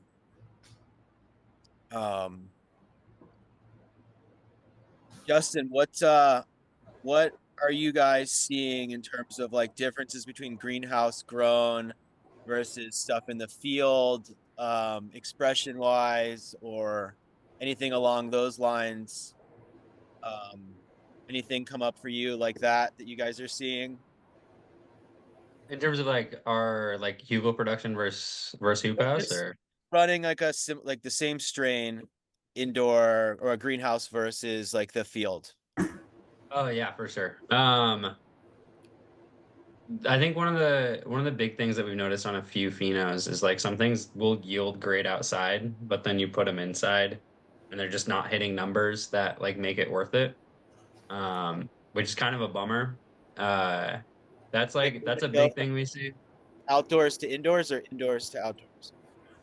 Outdoors and indoors. So like outdoor, it'll yield great because we can just get the plant bigger, and it's manageable. But inside, if we're hitting like half of what we're hitting in other strains, it's hard to keep production, or hard to justify producing it, or like producing a lot of it. But yeah, there's most of the stuff that we're running outside, we run inside as well, and they definitely change expression. Like the difference between the sun and an LED bar is pretty massive. So like there's some things that we can't run inside or like don't enjoy being under LED like headline, but like is like rips outside. So actually because of that, we're our next room we're building out is an old school high pressure sodium metal halide room just so we can go back to like running piffs and sours and shit that like doesn't vibe with LED. I'm finding that a lot myself. I do double-ended HPS with sunlight and then have LEDs as well, and certain varieties won't really grow properly under LED. They'll just become this shrub and stack nodes like you've never seen before, and then you put those same genetics outdoors or in the greenhouse and they open right up and they have their profile and they're able to kind of create stature and size. I'm starting to see that kind of stuff, where the greenhouse with mixed or just regular greenhouse and outdoor, these genetics have certain, they tend to express better outdoors versus just like certain things express better inside. So that's been Yeah. really cool to see. Yeah, exactly. And like we do a lot of our selection outside, or at least we have in the last 2 years. We're doing a little less from seed this year. But like there are a lot of things that we'll like bring in inside to run inside as like a second look. And like under LED, it'll express all crazy. And you're like, oh, okay. Well, I don't know if if that's actually gonna work for our indoor production. But I'm hoping that the ones that kind of react a little weird under LED might vibe under the high pressure sodium. It's, way closer to the sun. It's been better in my experience vegging under HPS than LED, just to kind of have more of an open format before flip. And when I do end up trying to veg with LED, it ends up just stacking too hard and it doesn't kind of open up in the right format. So there's a lot to be said for that spectrum. Yeah, that makes sense. What are you running for LED? I have Lux. I just been cheap and haven't replaced them. I have Lux from when Lux was a company still. I still And have a room of love. days. I love them. I've got like 9 of them in a room with, and then the rest is mammoth, like 6 bars. So, and then a bunch of one room is HLG for LEDs. And then the greenhouse is double-ended HPS and sunlight. That does best. Oh yeah, that's sick. Yeah, I mean, like the majority of stuff does work fine coming inside. I think a lot of that is that like we're not really changing the grow style. Like it's the same soil, the same target parameters. Like the only thing that changes is the LED, and like the massive amount of control you have inside. Uh, but there have been a couple that have like been absolutely amazing outside, and we bring them in. It's just absolute garbage. And you're like, well, this isn't gonna work. That was an expensive lesson. Yeah. Very expensive. Big bummer. We have a question in the comments, and whoever wants to field this question, please feel free. This question is from Josh, and if I have 8 plants that are the best of 25 from seeds that are no longer available, what would be the best way to preserve the extent of the genetics with feminizing? So whoever wants to answer that, please feel free. And that's dead on. That's exactly what I was gonna say on the feminizing the best female, and then having a clone of it, so you get the S1, and then you pollinate the rest of them as well.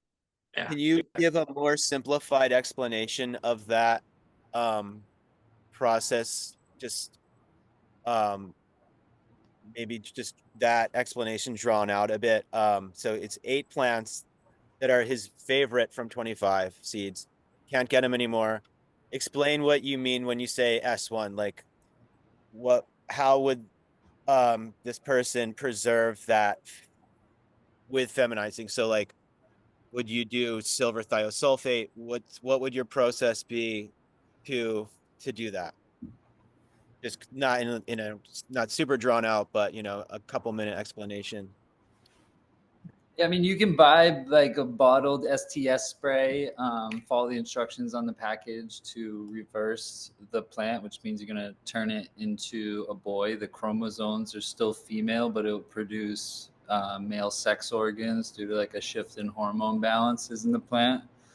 And you could put those on itself and the other females in that population. You'd end up with feminized seeds, and you would pretty solidly lock in those genetics.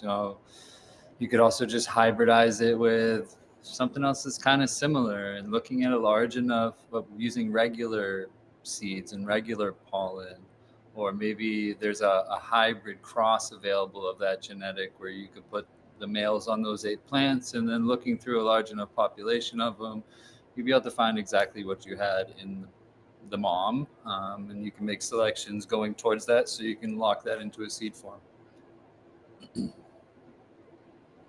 Yeah, exactly.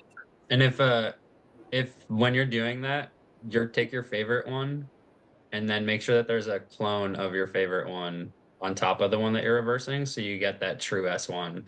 And like you're gonna have a lot of recessive traits in that first population potentially, but you'll probably find the similar expression as that first one.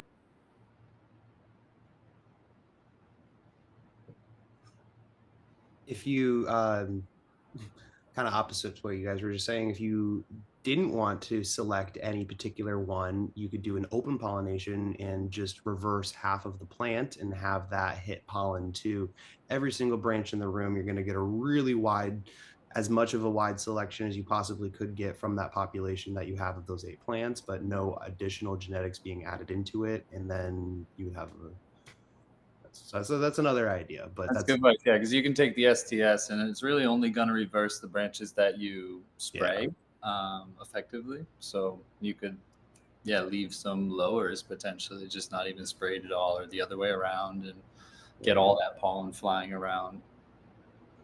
Other thing I want to talk about too with the male plants in general, like people are often like, oh, what if I don't want to use the pollen right now? And like it's really easy to collect and store, and I like to like take the branches and put them in a jar and let them fall on some parchment, and then just collect that parchment in a vial with either a desiccant or some rice, and just toss it in the freezer and just feel.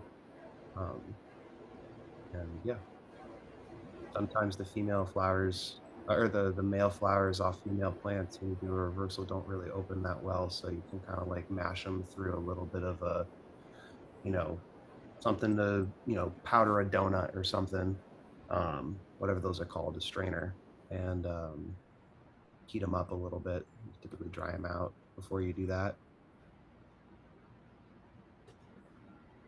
But just wanted to make that comment. I like that. I like the open pollination. That's wild.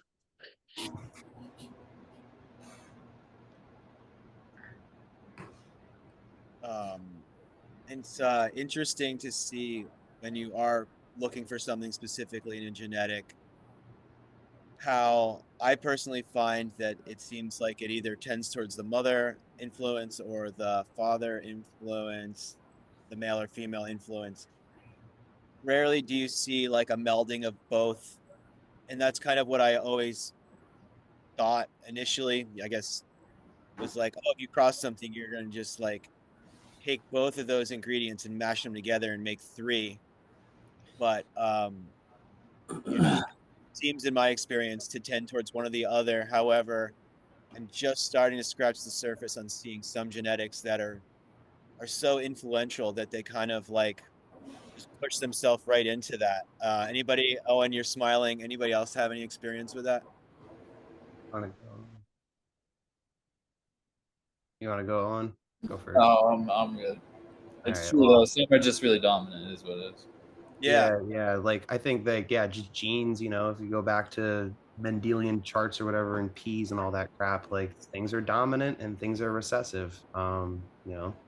That's why everything is the way it is, kind of when it gets bred. But like certain things, like chem stuff, like definitely comes forward like way over other things that you cross it with, which can be to the benefit or the detriment of the cross, but you have to have that intention before making the cross to really, you know, decide on, what's going to be good.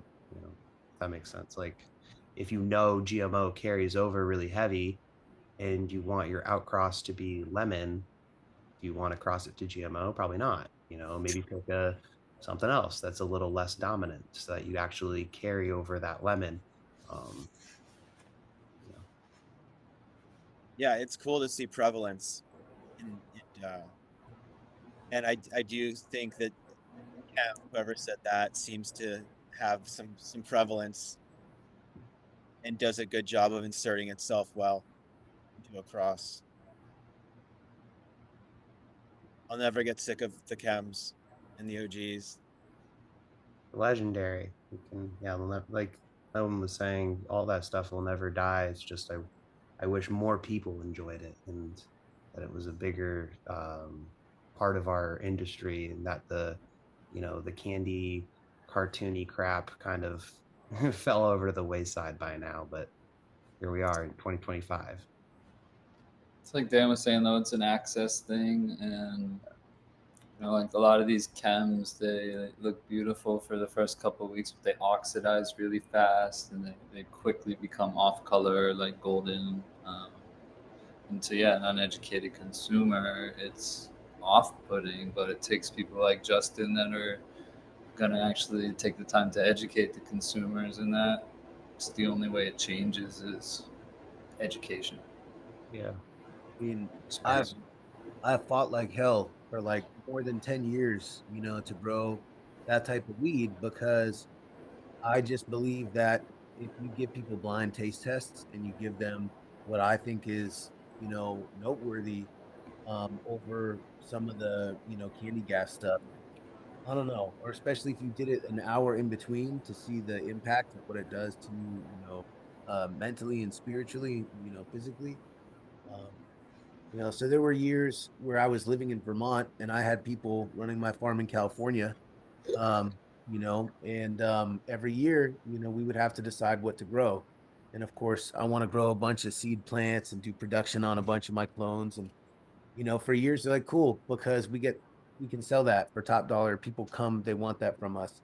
But there were years where they really pushed back and they said, look, even if our best weed, you bring it to brokers and to buyers, and they're not going to look at it because it's not purple. this weed is green.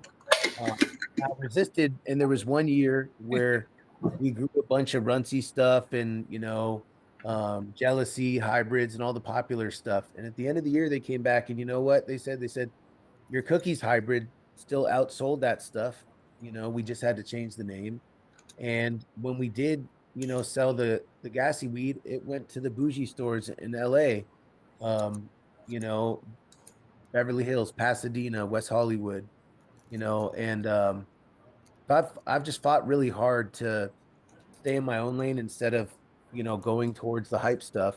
Um, and I do agree with Owen, it's access because there's not that many people that have um the right gassy cuttings. But anyway, I'm stoned and rambling about it. It's all good.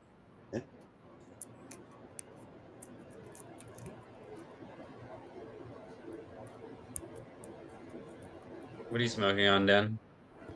I'm smoking on double OG Chem. So, what's ill is this is our Vermont grown, this is California grown, and I can, mess around, and it's interesting because it's different moods. Like sometimes the California weed will taste better, but the Vermont weed is fresher, you know. I don't know, you know. Does the effect stay similar? Well, what's interesting is this is the truth. The California weed has substantially more cannabinoids and THC and slightly less terps. The Vermont weed is terpier. It's easier for us to grow and preserve terpenes here, maybe even just in the harvesting process that it's so fresh and lush in the field here, and we can just bring it into the barn. In California, you really got to harvest. I like to harvest overnight, like after dark or really early. So I think the combination of the terps, I almost feel like I get, higher from the Vermont stuff. Again, I brought this on an airplane in December, and this has been in my truck. I bring it around and stuff, so it's like it's just a smaller amount. I feel blessed that I get to smoke both, and it's a really fun thing. Yeah, that's sick to be able to see like two different terroirs. Yeah, and I mean, I think if you're based in Eden or something, dude, we're neighbors. You're always welcome to come over here, and be happy to meet in person and share some herb with you. Fuck yeah, dude, I'd love that. I'll pop by after we finish planting. Oh yeah.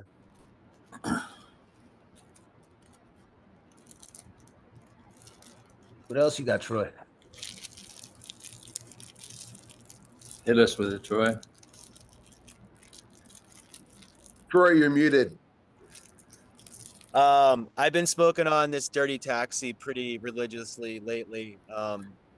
Some seeds that Ashley got from Top Dog, and just got lucky with some really fun phenos and just been addicted to smoking it. It has just a really good high for my personality. Like, I don't know, it just works. It's like a key in a lock. I think it's GMO by I-95. And then I kind of like lost my favorite pheno once again of that. So I had to reach back and pollinate that. And now I've got, I'm hoping that I've rediscovered this version of it that I really like again. So I've got several phenos of it and now some crosses of it, but I've learned my lesson at this point. I'm like really trying to get better at record keeping and less smoking weed on the job and fucking up tags and stuff. So I don't know, a combination of maybe having a little too much fun and not being as organized as I need to be, but starting to get better about it, starting to keep better records and better ups. Owen's a great reminder of that. And so, yeah, that's what I've been hooked on lately is whatever genetics I've stumbled upon in that, I'm really just pumped on. So reminds me of like old chem. We can all Yeah, only that shit's amazing. Yeah, I really Thank you. fuck with Top Dog stuff, especially that dirty taxi. Real good. What do we That have? dude gets his hands on some serious ingredients for his crosses. Like he's definitely tied in. Yeah, we have some old Top Dog seeds that we were gonna pop here, that I got from him at an event years ago. How old are they? 2017 or 2018. That's how old the dirty taxis were, dude. There's Yeah. a bubblegum cross and there's another one. Actually, it's called Starfucker, but I'm not exactly sure what the lineage is because it doesn't say on the packaging. But I remember I bought it from him at an event. We have a bubblegum hybrid and the Starfucker, and we're gonna pop those. I'd love to see what you could do with those. It's tough though, because there's so much of his stuff that like I want to just tear through. It's like this other stuff. Yeah. This is a big year, man. This is a big year for our, seeds. There's stuff that I've waited more than a decade, to start this year. And we're talking like dozens of things that I've waited more than a decade to start. So it's exciting. That's Awesome. the whole goal for this year is if we can just pay attention to the R&D and make sure that whatever are some of the best plants from here, if we just end up with them at the end of the year, that's the main goal. Aside with the other things.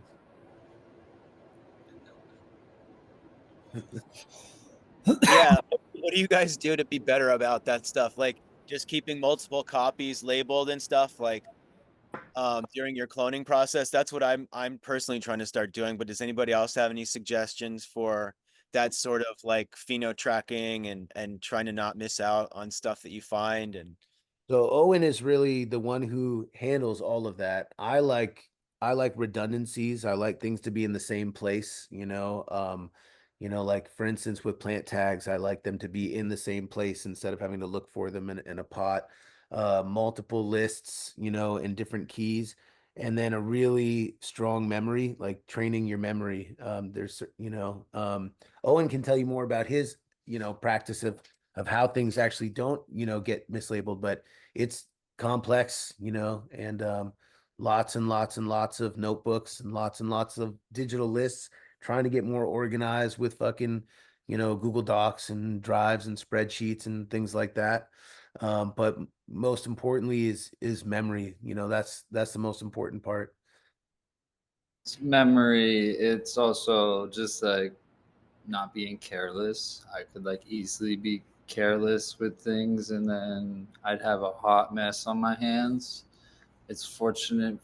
I think what helps is a lot of times I'm taking a large amount of cuts. It's not like I'm just I like have one cut or two cuts. Typically there's a lot of them and then I'm selecting the best one from a group, for new moms or whatever. But things do get complicated.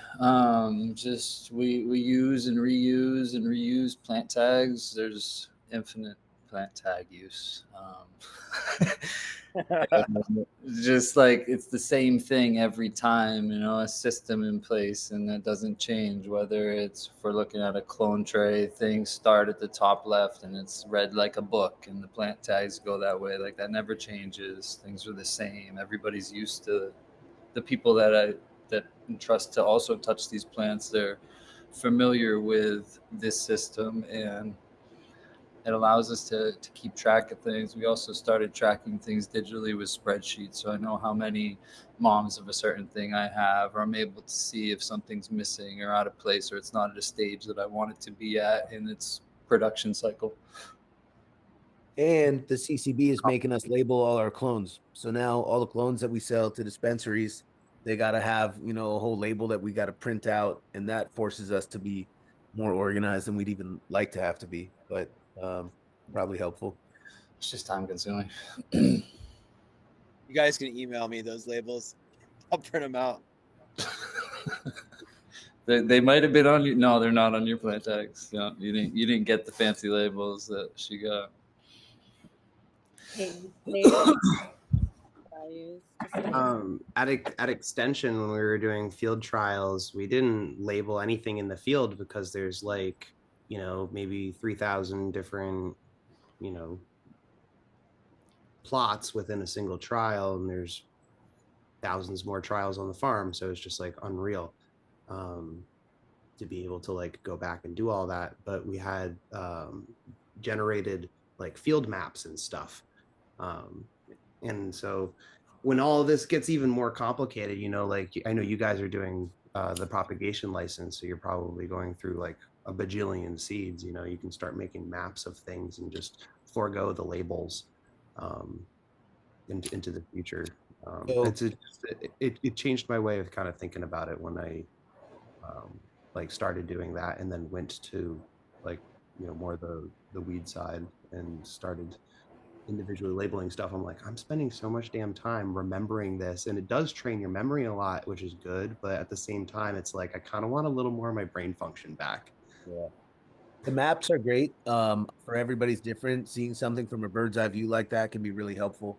And like I said, redundancies, man, like, you know, with weed growing, like there's just so many mistakes and there's so many details. Like if you're doing this, you pay attention to a lot of details, thousands of details. They say the average person has 64 thoughts per minute. I think weed growers have a lot more than 64 thoughts per minute if you have a lot of stuff that you're keeping track of.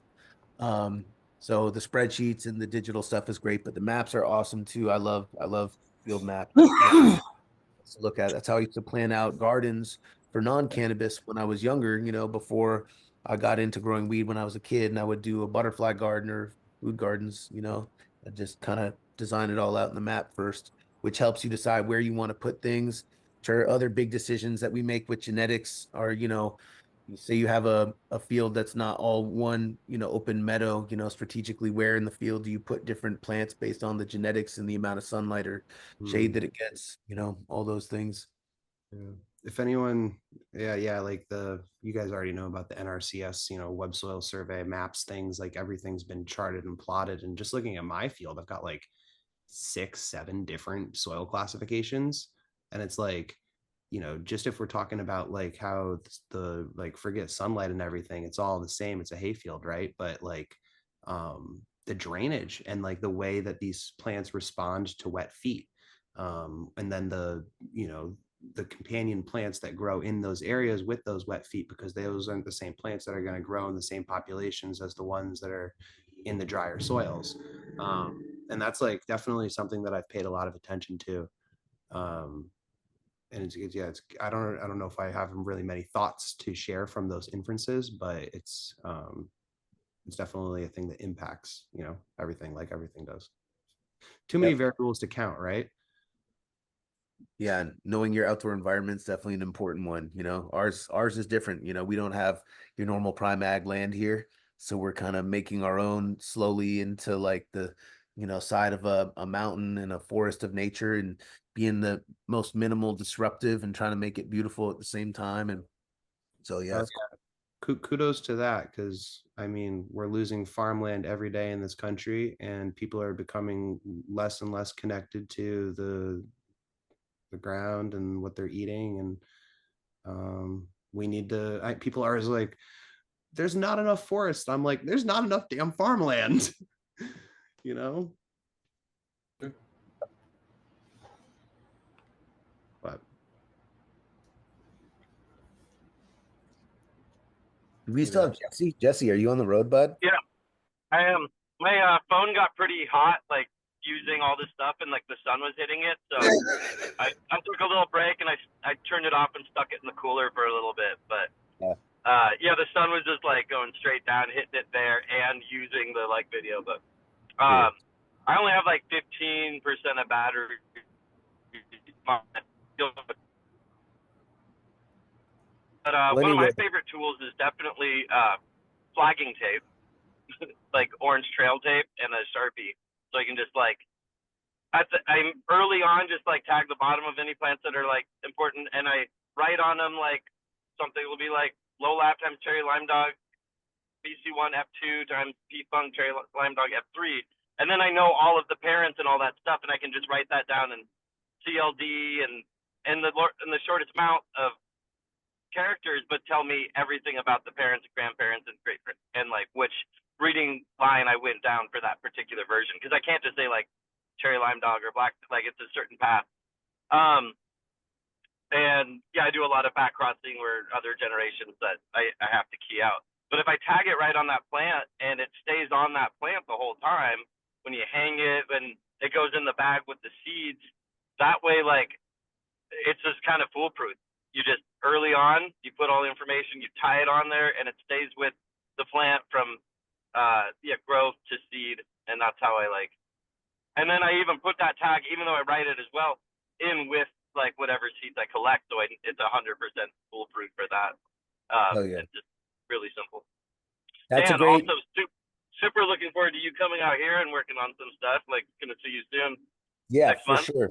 I was gonna say, well, first of all, it's a great tip on the plant tags. You know, we use different colors, and as you're identifying stuff, it's awesome to mark stuff. And if you can put a note about it, that's great. And that note does carry all the way over. A lot of times where smaller batches will dry, you know, the seeded stuff in paper bags, and then that note gets applied to the bag and it you know gets noted with the seed. But it's cool, Jesse, because a bunch of people in here in Vermont, you know, grow a bunch of your seeds. There's people down the road from me that do. The hash manufacturer that we just did a collab with, he told me, you know, he's one of the more known Vermont hash makers, and his facility's pretty dialed and awesome. And you know, he said that one of your varieties grown from someone's farm was, I think, probably the highest washer that he's had. So that's cool that people in That's so Vermont are stoked on your genetics, dude. It's awesome to hear it. And we got to get some of your shit cracking here, you know, before it's too late. And yeah, man. Yeah, I just love hearing just success stories with things. It's the best part of like all of it. And yeah, no, I have a ton of things cracking thinking about you, and I have like a few of your things. I did do double OG chem and some stuff. We have all kinds of things to like mix up when you're here in California too. Yeah, and you can plant stuff at my place, which would be fun too. If you So wanted to bring there's up a there to bunch of plant. good things that we can bring out there for sure. Yep. And then I gotta find whatever seeds that we have from you here and get those going. Owen will know. We got to get you out to Vermont for an event sometime soon. I keep trying to do it. I just don't have any time or money to put into doing anything like that. But I wanted to throw a solstice party. That was my plan. Is I wanted to throw a solstice party here and get a lot of cool Vermont weed people to come and have a big bonfire and music and food. If anybody's down, you know, it's not too late. We could do some really, you know, cool shit for that. But I actually probably have to go to the West Coast around then anyway, is when I'm coming up. So. So which one is it, Dan? Make up your mind. Yeah, I don't know, dude. That's why I always book these flights last minute. we'll go pick up with Tasso, go to the river, do some breeding project. Yes. What do you think about you and Tasso coming up to the Heartwood? Yeah, we're just today. Yeah, he wants to get some river time and shit in too. So I think we should do all that. Hell yeah. Me and Jesse have me and Jesse have a dope song together that's unreleased. Cantaloupe soup. It's fucking great. Your lyrics are so good on it. It was really fun. It was born out of just us all hanging out in the middle of the night. We're like chilling on the couch. I'm like kind of sleeping on the couch. Tasso and Dan were working on some tracks, and they wake me up with a bottle of Macallan and then a jar of Natty Bumpo that Dan had pulled out of the freezer from a couple years ago. It was like, oh shit, we're smoking on that shit from the freezer tonight, and like we just start kind of hanging out and cooking up some new tracks. And Dan had like stuff in his notebook that he had written a long time ago, and we had a really cool conversation. And then all this other stuff mixed in, and it had like kind of regenerative themes in it too, but also just kind of had a nice raw hardcore element to it. And I was supposed to bring my cajon down, but I hadn't, and Toss was giving me shit about it, and I was like, well, we can make drums out of everything. So we used your 5-gallon like empty water bottle. We used sticks from the fireplace. So Jesse plays all the instruments. So basically, I have a really dope microphone. The bottle Macallan even too. Boom, boom, boom. Yeah, Jesse used a stapler. He used an empty 5-gallon plastic water jug blowing into a Macallan. And our friend is a really incredible producer. And so he took all these sounds and kind of flipped them and contorted them and just made this really, really dope beat. So that was fun. And we've been trying to do more ever since and make a music video for it and, you know, all types of stuff. We performed at the Thermal Cup in a couple of spots too. That was fun. You did, yeah. Even on a bus in San Francisco, that was cool. You were rapping into the headphones. It was fucking great. That was good. Yeah, we need more time to do fun stuff like that. Hell yeah. We have another question that came into the chat. If anybody wants to answer it, whoever feels like it, please just go ahead. Great information. Much thanks. Anyone using cheaper in-house THC testing for breeding projects and calibrating that to formal lab testing to save on testing costs? So can anyone elaborate or talk on that? I know Oh, you go ahead. I know two people doing that. I forget it's Fred, do you know what this is? It's either orange or purple. Purple What's Pro. called? I was Purple. going to talk Purple about Pro. that. Yeah. So I know two farms who are doing it and swear by it.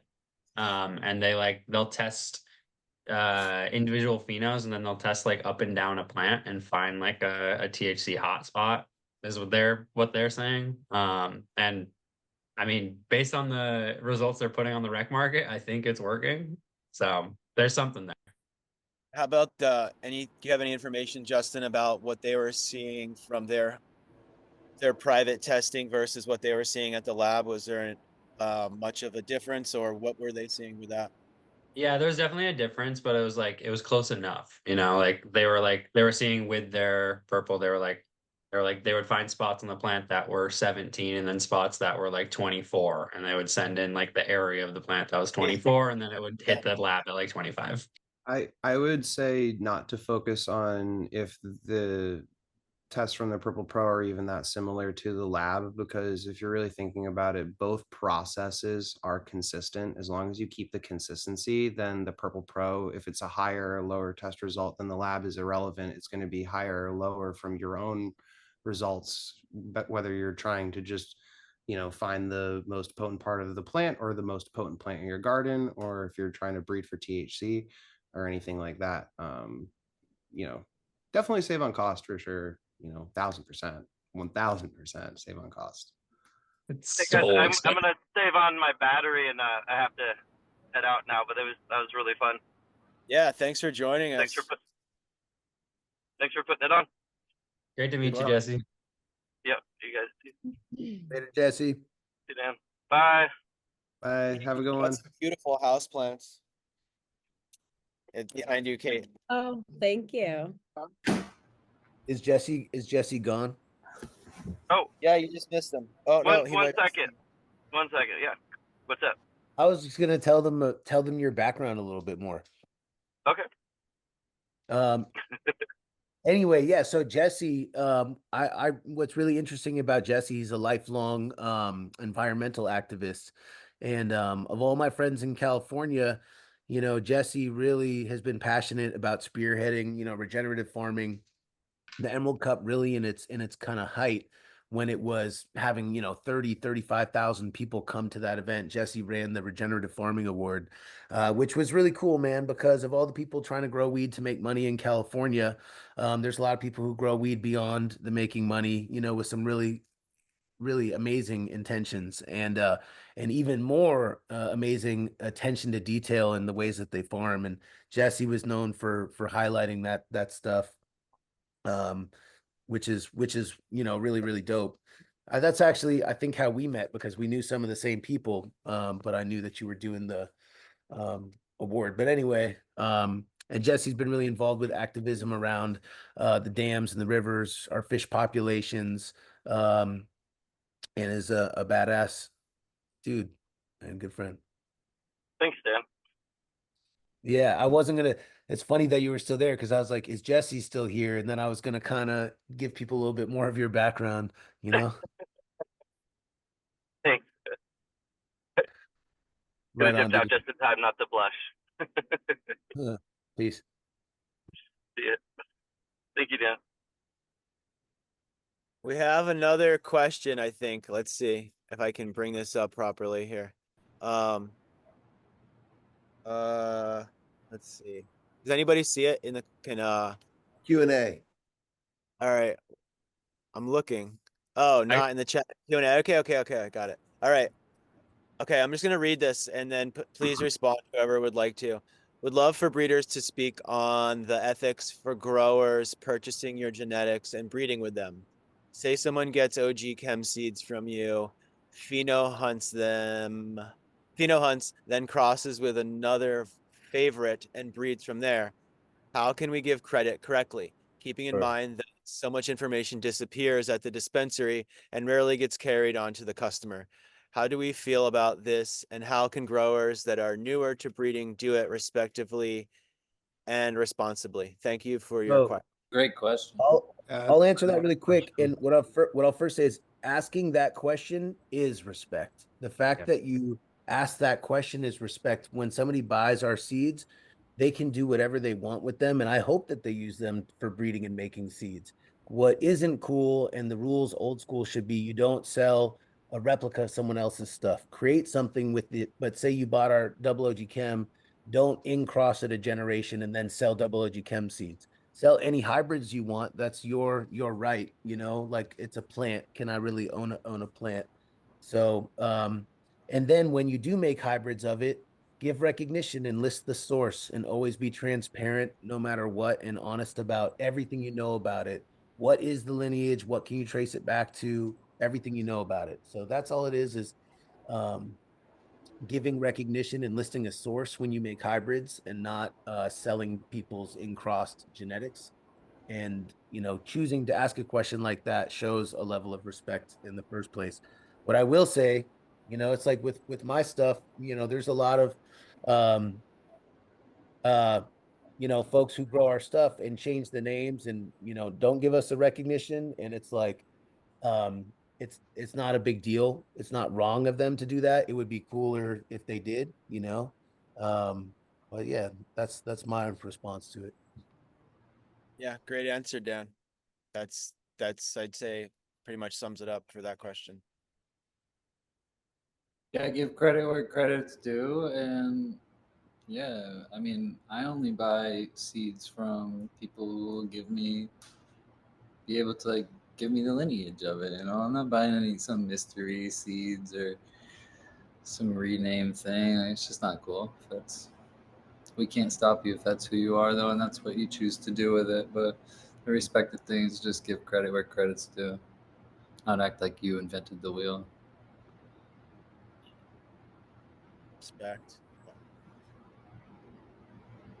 Yeah, I'd even say like I've got stuff that I've sold that I don't even keep a backup of or anything. It's like gone to me at this point. You know, the seeds are out there, and if anyone has, like, I'm trying to think of one in particular. Like it was called Jilly Goat. So if anyone's got some Jilly Goats out there, please F2 them, F3 them, you know, stabilize that, bring it to market again, you know, call it your own if you want, but, you know, hopefully I get a shout out.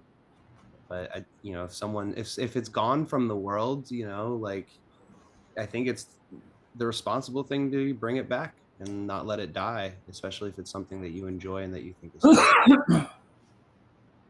And, you know, really quick, just to clarify, I wouldn't want people to sell an in-cross line, but I'm totally happy if people want to make them. You know, we have people who sometimes they'll buy some seeds and they'll in-cross it, and then they'll grow that the next year. And I love that and think that's awesome.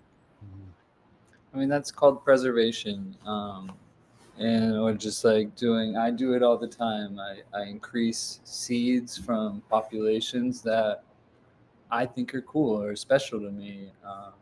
Something that maybe I can't get again, but I'm never going to sell those to somebody. Maybe I'll gift them to friends, you know, just share a genetic that I think is special, but putting a dollar sign on it, and that's just not okay.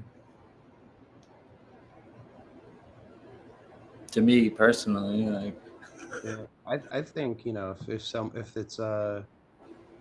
if someone wanted to make money off of crosses with my seeds, and, you know, as long as they weren't really like directly, you know, say they're in another state, like, I really wouldn't care. Like, I don't know. I think like cannabis is so unique, and we're all chasing such unique things all the time, that it's like I'm just always looking towards the future. Um, but keeping that old stuff around and on lock is important. I think we all have things that we don't, as sharing and as generous as we all are, I'm sure with our libraries, there's things that we're just got to keep. You can't be tossing those around, because then at that point, it's, what is it worth? It's, or maybe not that, but maybe no one really respects you're part of the story, and that would feel shitty. So yeah, there's a lot of reasons people keep things, but yeah, that's a huge part of it. I think it's an evolution for everybody's experience. I used to, and I still do. I love sharing genetics. We do share a lot. We try to make stuff accessible. And for years, anything that I had, the goal was, well, if I find the best thing I can get, I want to give it to more growers because it's just going to make me look good. And then I can always go find the next best thing. I've got plenty of seed stock, but I've seen the rise and fall of a lot of, hundreds, thousands of growers and, brands. I've seen some of the biggest brands and the inner drama and the workings of it and, all that hype about genetics. And most of those players aren't necessarily even doing real genetics work, right? And so, back when the Girl Scout cookie was popular clone in the Bay Area, Northern California, I gave it to a large commercial nursery, not necessarily thinking of the impact of it. And, a year and a half later, that variety was flooded everywhere. And my whole life is fighting to get an actual interest and demand in my genetics so that so that I can earn a living and continue to do what I like. And then finally getting recognition for some of it after a long time of build up, trying to get to a certain point of recognition. I realized, well, if I just give this to everybody, what if it won't be special? What if I can't support myself from this? And so we sell seeds of it and people can find stuff just as good. But that one cutting, I want it to only be a certain type of special if it comes from us or a partner has our stamp on it. So I've seen both sides, and there's ways to keep things that might have a special value or sentiment to you, and then share a million other things at the same time. Totally. Yeah, it's totally like, yeah, that's very well said. I'd agree. Thanks.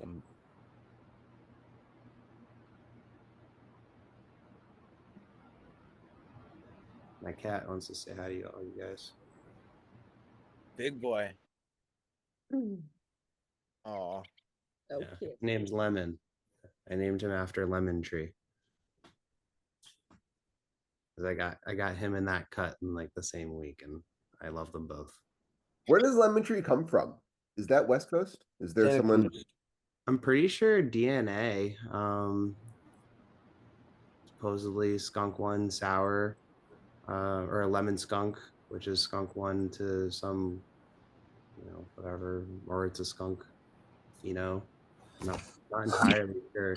If anyone else has like a, a better version of that story. The Lemon Tree it's a surf brand from Santa Cruz, and these dudes that were growers in the Santa Cruz Hill, they were famous for having that strain in like the 215 area. I don't really know the lineage of it, but I know that it was from some dudes in Santa Cruz that made it really well known, and they had kind of like a pretty decent apparel brand, off it. Um, and this is, still before weed was, legal and still in the medical days. And their brand is still around. Their brand is still around. I see them popping up in random places still. Is it still called lemon tree? I think so, yeah. Oh yeah. I got the cut from Ray, who used to work with Compound. Um, Okay. did like that, the fucking Khalifa Kush or whatever. Yeah, I've heard a bunch of different stories about like different lemon tree cuts, and I always kind of wonder which one I have. I've tried a few, and they're definitely different than mine. Sure. I don't have a lot of experience with it, but I know people are super stoked for years, have been saying that it's one of the more lemony things. And I had these folks that have a um, a club in Barcelona that I worked with, and they used to sell my hoodies and stuff there, and they were tight with the Lemon Tree folks. Um, That's cool. I wonder where the whole DNA thing came in. Maybe the lemon tree's a selection from their seeds, you know. Maybe. Yeah. I got to meet the DNA guys a couple times the last couple years, which is kind of cool. I was at an event in New York that they were at, and it's cool hanging out with those guys because reading about the work they were doing in high times, and I think they were probably the first, well, I guess besides Soma, but they were the first Americans that were doing kind of California-based genetics, in Amsterdam, and yeah, interesting shit. Yeah, their story's pretty cool. Yeah, those guys have some ripping seeds. Some of that Reserva Privada stuff from 10 years ago, the OG18 and their Sour Kush. And I mean, they had some legendary crosses. And then Crockett's Family Farm, kind of like a branch off of that. Those guys had some really killer stuff for a while too. Yeah. You know, we're coming up on 8:30, guys, so we're gonna wrap it up. I really appreciate everyone for joining us, and thanks for everyone who was able to participate and who asked questions and everything. And this was a lot of fun, and we're gonna send it. So thank you. Sweet. Hey, thank you guys for inviting me to participate, and look forward to seeing everybody. Yeah, thanks, Dan. Thank you guys. Thank you, Troy. Thank you, Jeffrey. Thank you, guys. Have a good one, guys. Nice to meet everybody.